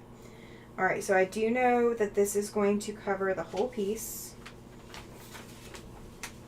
Yep, it's going to cover the whole piece. So let me press it out and I will show you guys. Andrew says, to the quilts on our bucket list are tempter quilt and double wedding ring. So someone I know will help me check off those 2 birds with 1 stone, or 2 quilts. I love it. I love it. I had both of those on my bucket list too. So now I'm going to do 2 of them. I've done 1 and I will be doing 2. Oh. Alright. So that's my piece on there. So we're going to fold between 4 and 5. And I'm going to have a lot to cut. So before I do that, I'm going to rough trim this so I don't waste that much of my yellow. So just rough trimming the yellow out of the way so I don't waste it. Now I can come in here and, oh, wrong ruler. We're going to use this at 1/4 and trim up. And both of those are big enough for my 1-inchy projects. And yes, I do in fact have a 1-inchy project also on the bucket list to complete as well. So I have another one of those to go. Alright, so this next piece is going to be piece 5. So we're sewing between pieces 4 and 5. And I'm just looking for where I want to sew. That's all I'm doing. Looking for where on this piece I want to sew. Andrea says, yay, we can do them together. Yes, absolutely. So I'm doing, the temperature quilt that I'm releasing the pattern for before the end of the year, I will be doing a sew along in 2025. And I think I'm going to do once a month sewing days. I mean, I may be sewing some of the pieces off the camera, but once a month at least, we'll be doing sewing days where we can sew it together, if that makes sense. You guys can tell me if that makes sense. Alright. So I've got the line between 4 and 5 sewn. Let's see. I have my trash can right underneath me, so like paper can go in that. But then any thread and fabric scraps that are too small for me to use, like so all these thread tails, go in my bucket for dog bed stuffing. So yeah, I'm having to reach over for that. Alright, so that piece more than covers what I need to cover. So I'm going to press that out real quick. Alright. Oh, I knocked something off. Okay, I knocked an old ruler off. Okay. Let me move them. There we go. Alright, so our next line is between 5 and 6. But we're going to have the same problem as before. If I trim, then we're going to end up with a whole bunch of extra. So I'm going to come over here. I'm going to move that piece out of the way. I'm going to come over here between 5 and 7 because 6 and 7 will be the next two I sew. And I'm going to trim this piece here. So we're going to do that right there. Make sure that this fabric is laying flat. Helps if I open my rotary cutter too. The one thing with the 28mm Martelli cutter is that it doesn't automatically lock. So you do have to manually lock it, which can be a little aggravating sometimes. So if you don't like to manually lock your rotary cutter, the 28mm might not be the right fit for you. But I do like it for projects like this because there's no need to have a big, bulky 45mm rotary cutter. You can use it. Did I say how far to sew to the outside edge? What do you mean? Oh, so like here, okay, if this is what we're talking about. So when you have a piece that comes up to the edge sewing line, so the straight line is your sewing line. The dotted line is your seam allowance line. So if you see up here, I drew the line, the sewing line only to the edge of your next sewing line. You can sew just to that line. You can also sew all the way out to your seam allowance line, which is what I've done on these outside edges. So here and here, I have sewn all the way to that outside seam allowance. That's just a personal preference. You do not have to do that. Okay? Now, when you are inside your block, you stop at the edge. You stop at your next sewing line. If you are to the outside edges of your blocks, you can sew to the seam allowance. But if you are inside your block, you do not sew past those lines. Welcome in, Chloe. How did the tree hunting go? Or are you still, guys, got to go to the tree hunting? But yeah, so inside your block, you stop at your seam line. So you only sew on the line. Outside of your block, you can sew all the way to your seam allowance. You can sew past it. There's no need to, but you can. So you're sewing with a 1.7, or I'm sewing with a 1.75. So my stitches are not going to come out. Okay. So on this piece right here, I sewed a little over, and that was actually, I sewed past the seam allowance line. So I'm not too worried about it.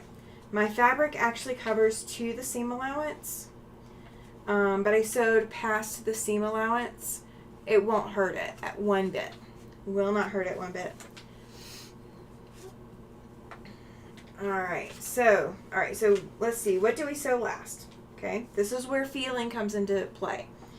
Okay, so you guys can't see my stitching lines because I stitched in black.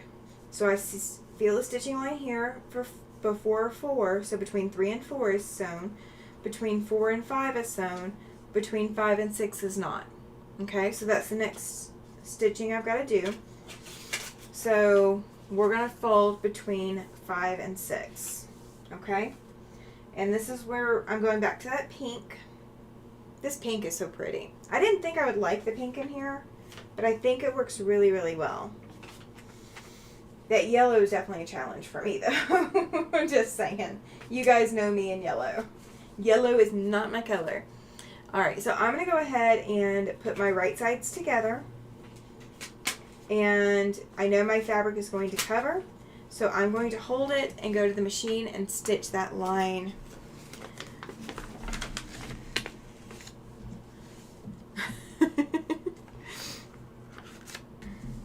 So, oh, cool.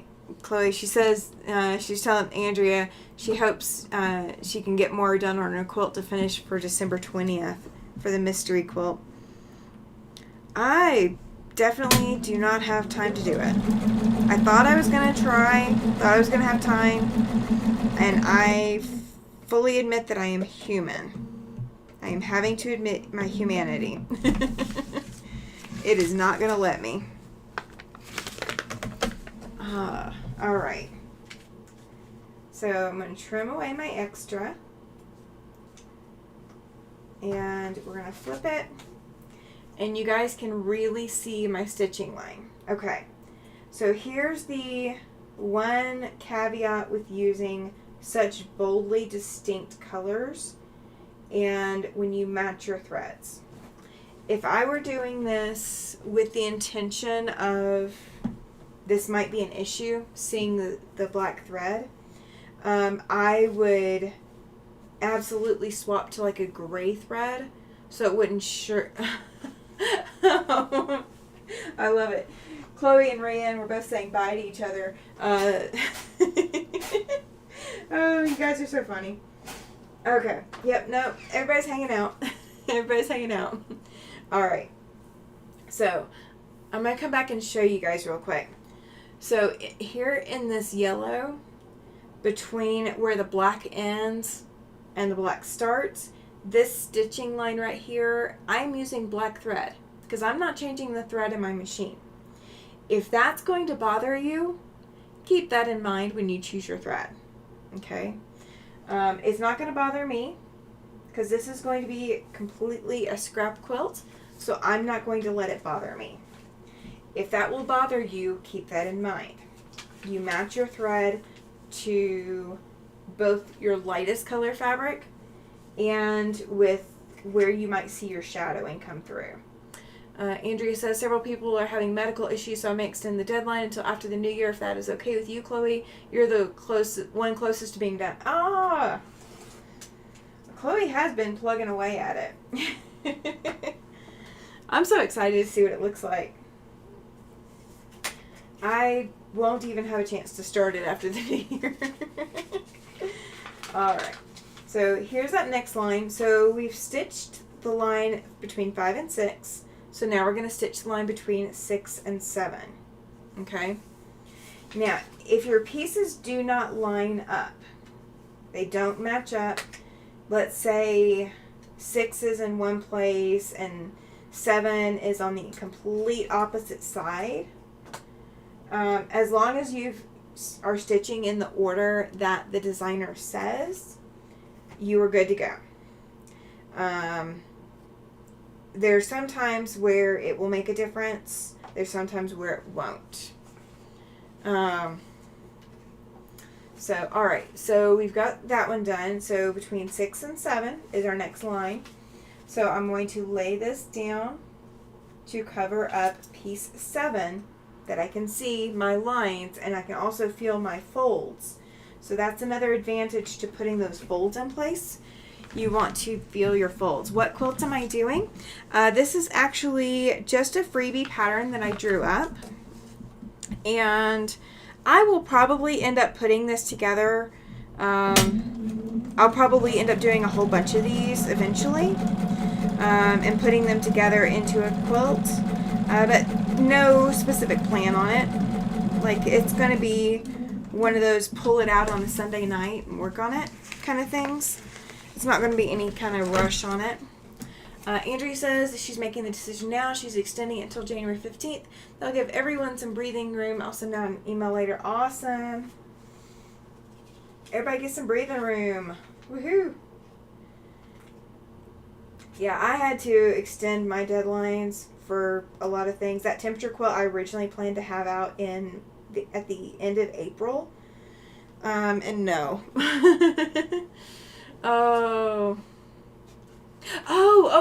Okay, gotcha. Jean's asking Chloe what quilt she's doing. She is doing the mystery quilt that Andrea has issued out. But Andrea's just now issued a change in deadline to January 15th. It is, if you complete the quilt, you are entered for a lifetime subscription to all of Andrea's patterns. So if you guys have not heard about it before, go check out Mama J Enterprises. Andrea, if you want to do exclamation selfie and drop that in the chat, you absolutely can. Jean says that she needs to download the paper piecing pattern. Tammy, looks great. Thank you. And like I said, you can do this in any kinds of colors that you want. You can do it, you know, I love Andrea's idea of reds and greens and golds for Christmas. That would be fantastic. You know, it is entirely up to you as to what colors you do this in. This is literally pulling from my scraps. I mean, I am not doing anything fancy with it. The black was on my bolt, but it's not the best quality fabric. It's definitely almost like, you know, thrift store, you know, flat sheet kind of fabric. It's you know, not something I would normally use because it is so thin. But it's going to work just fine for this. And I will figure out what I'm going to do later to reinforce it a little bit. I may just have to put extra quilting in it or use black batting. You know, I'll figure something out. I may interface each one of them, like, you know, do it onto like fusible interfacing or something like that. There you go, Andrea. Perfect.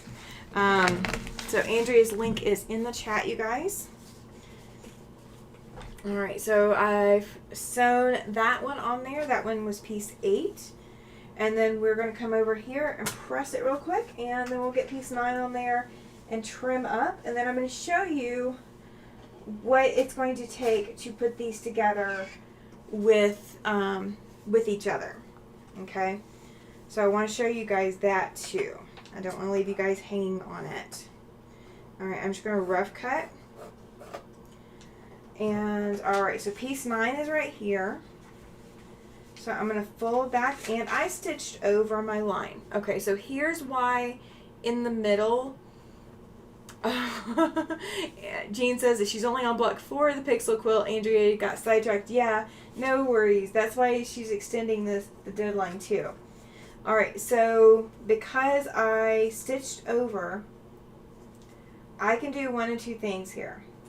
I can either cut my stitches back, which is what I'm going to do, or you can tear your paper, one or the other.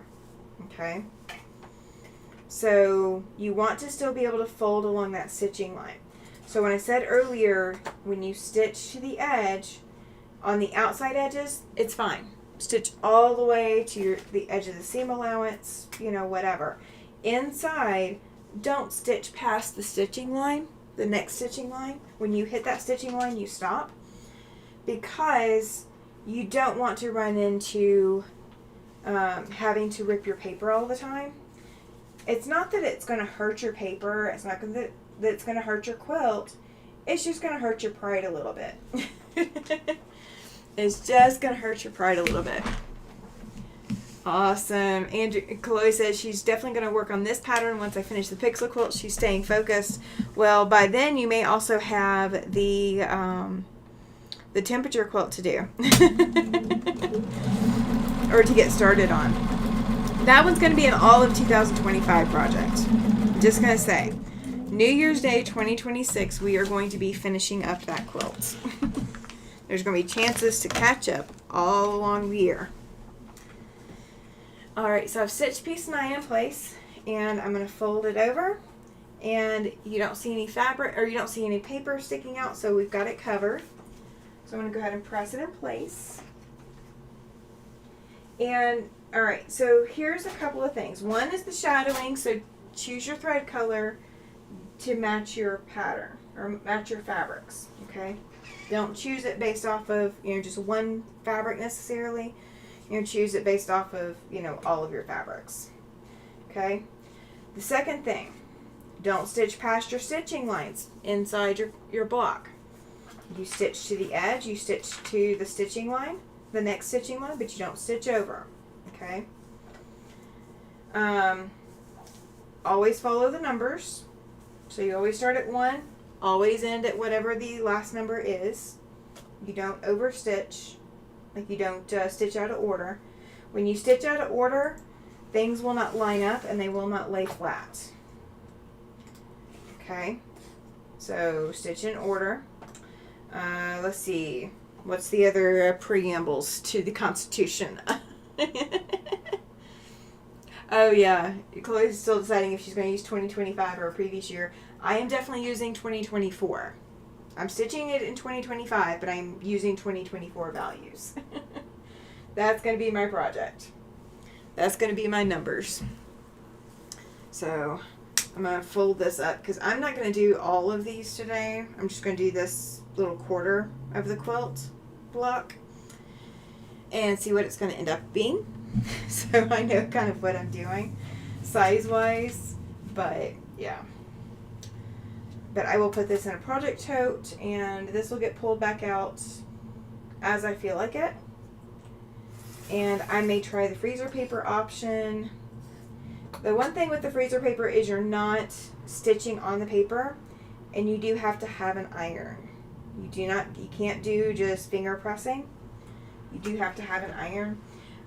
Some people do swear by those little roller tools. If you guys know what I'm talking about. I have one. I don't know where it's at right now. But the little wooden roller tools to press your seams. You can do that. The one problem with them, the one problem that I have found with them is it doesn't always press your fabrics really flat. If you have a funky fabric that doesn't like being pressed that way or wants to give you a little bit of grief, you will forever fight with that fabric. Okay? With a hot iron, you're not going to fight with it. You do not want to use steam, but you will not fight with a hot iron. You will fight with those rolling, pressing tools, but you won't fight with an iron. If all you've got is the pressing tool and a pinch, that works. But if you want the crispest seams, you want to keep it together. All right. So there is 2 pieces. Okay. So that is what 2 pieces look like together, not sewn together, just look like together. Okay. When you are sewing these 2 pieces together, here's what I do. Even though you could just lay these on top of each other and sew them together, and I know that I've sewn it correctly and it will go together correctly, here's what I do. Take a pin, put it through your corner here. So Yeah, there we go. All right, so your corner all the way down here. Put a pin right through that corner point. Come up to your other one,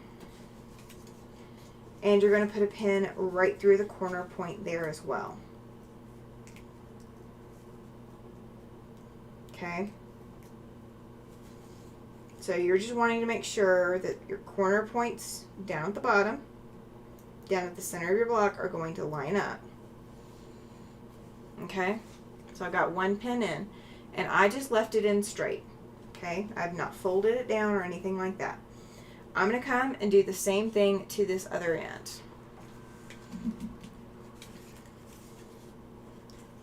You can lay it down, but you want to make sure that they don't shift when you lay it down. That is the biggest problem that I've seen with trying to lay your pins down, is that you will sometimes lay them down crooked, or lay them down and your paper shifts because you're pinning through fabric and paper. You want to make sure that you're not having anything shift on you. Okay. And I even had something shift just now. So I am just looking through, and I am pinning straight through. Okay. So I've got pins in both sides, and we're going to sew along this long side. Okay. Once you get 4 of these done, you want to sew the diagonal seam along all of them. Once you get all 4 of them done, then you can do them as a 4 patch, and you're going to be sewing along the shorter sides. So it's up to you how you want to do that. It is entirely up to you. So I'm going to sew real quick along this long seam, and I am going to sew from edge to edge. I'm not going to stop at the edge because I'm going to go all the way to the edge of my seam allowance. I'm also not folding my pins down. So I'm not going to shift anything. So I've already taken the first pin out because I've already sewn past where I needed to move it. And then when you get to the other end, or you get closer to the other end, take that other pin out and sew all the way to the end. Okay. All right. So this is what it looks like now that I've got my pins out. Okay. They're attached. Okay. With lining those pins up, I still shifted a little bit. Okay, and that can happen. If you want, you can unsew the little section right here and then shift things around a little bit to where it lines up exactly. Or you can just leave it. And I am just going to leave it on mine personally. Yeah, I'm just going to leave it. Alright, so here's what I am going to do. I'm not going to rip all of my papers out, because when I sew these to the next quarter, I want the paper seam here, so I have my point here and my point here to sew to, and I want these seams as well. Okay, so but what I am going to do is I am going to remove the paper from the seam allowance. Okay, so because I stitch with a 1.75, all I have to do is hold on to my seam a little bit, and then the paper will start pulling away perfectly. If you do decide to do freezer paper instead of doing regular paper, you will not have this step.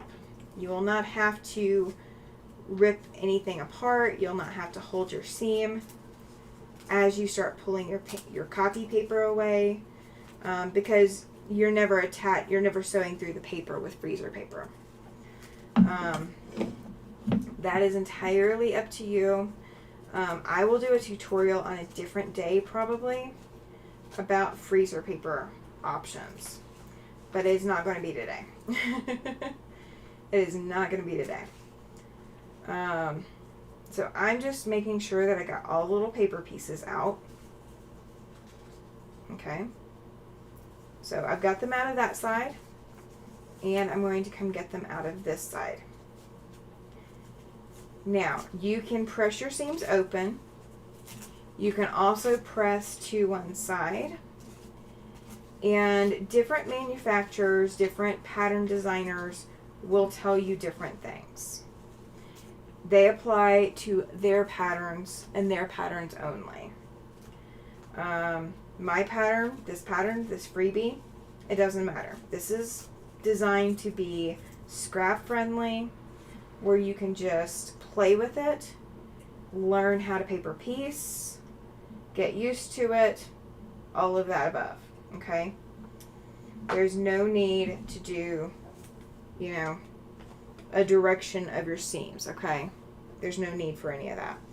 You can, if you want to, press them all to one side, or you can press them open. I like to press them open, just because that's my preference. But you can do whatever makes your heart happy, and please do whatever makes your heart happy, okay? Okay, so this is what the back side looks like now that I've got the paper out of the seam allowance. And that's what the front side looks. Oh, let me get it in the camera so you guys can actually see it. There we go. That is what the pattern looks like with just the two triangle pieces done. Okay. Now again, because I used black thread, I can see my thread in here, and I can see my thread in here. If that is going to bother you, choose thread that matches what you want to see. Okay. Now I'm going to pull the mirrors back out for a minute. Chloe says, "Wow, so pretty." Thank you.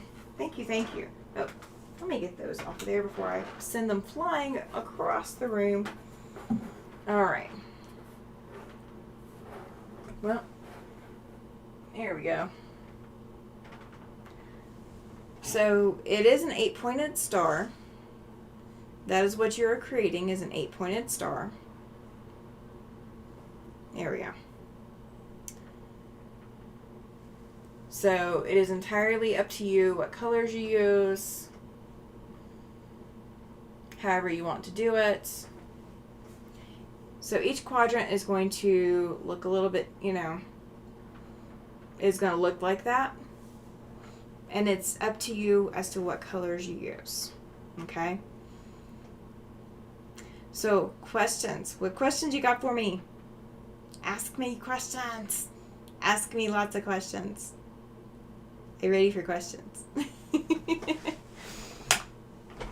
Let me know what questions you got.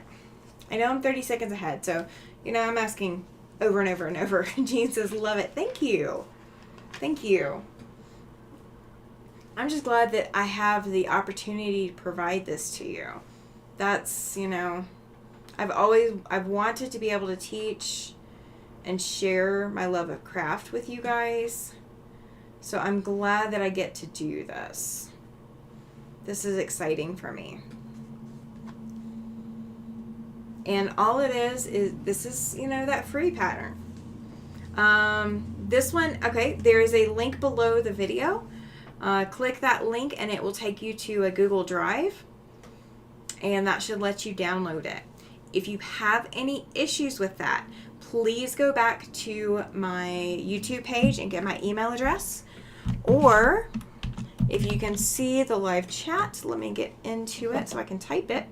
Ah, my mouse. If you need my email address, it is in the live chat.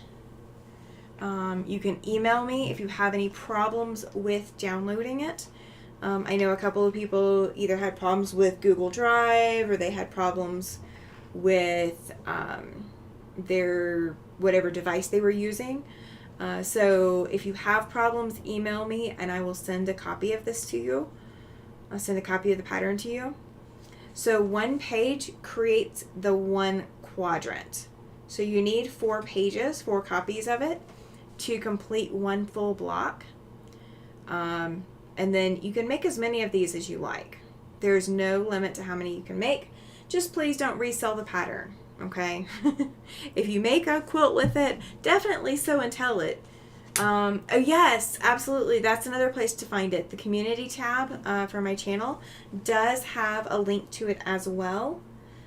So if you forget where this video is, you can also save this video to your watch later, or save this to your YouTube channel.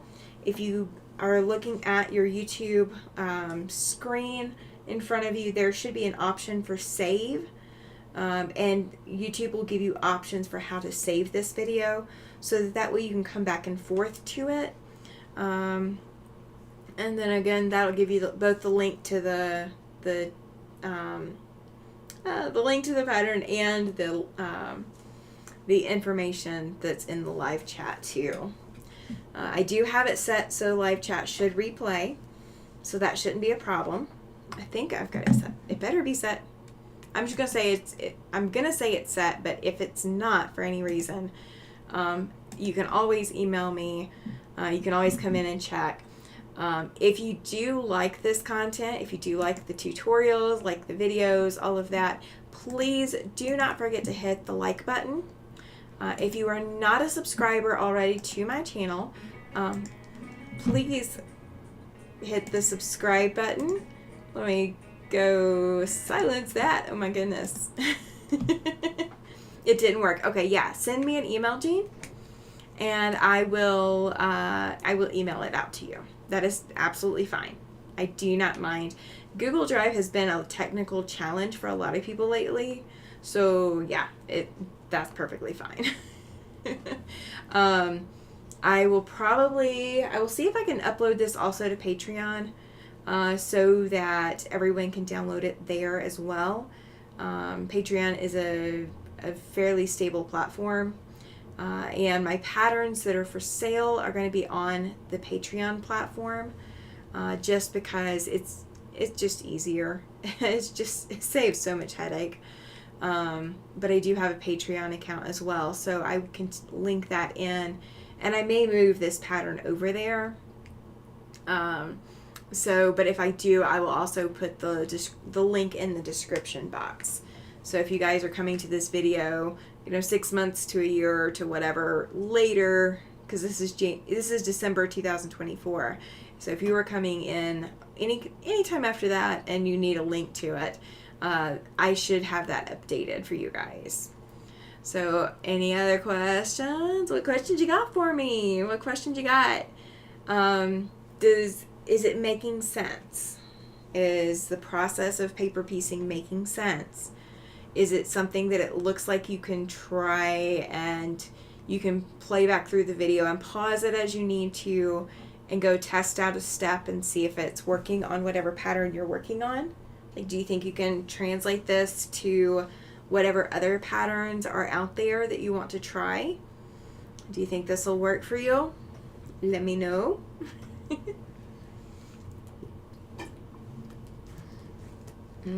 Caffeine. Lots and lots of caffeine. Caffeine to counteract the wind. Yeah, it's still let's see, it's 47 outside and very windy.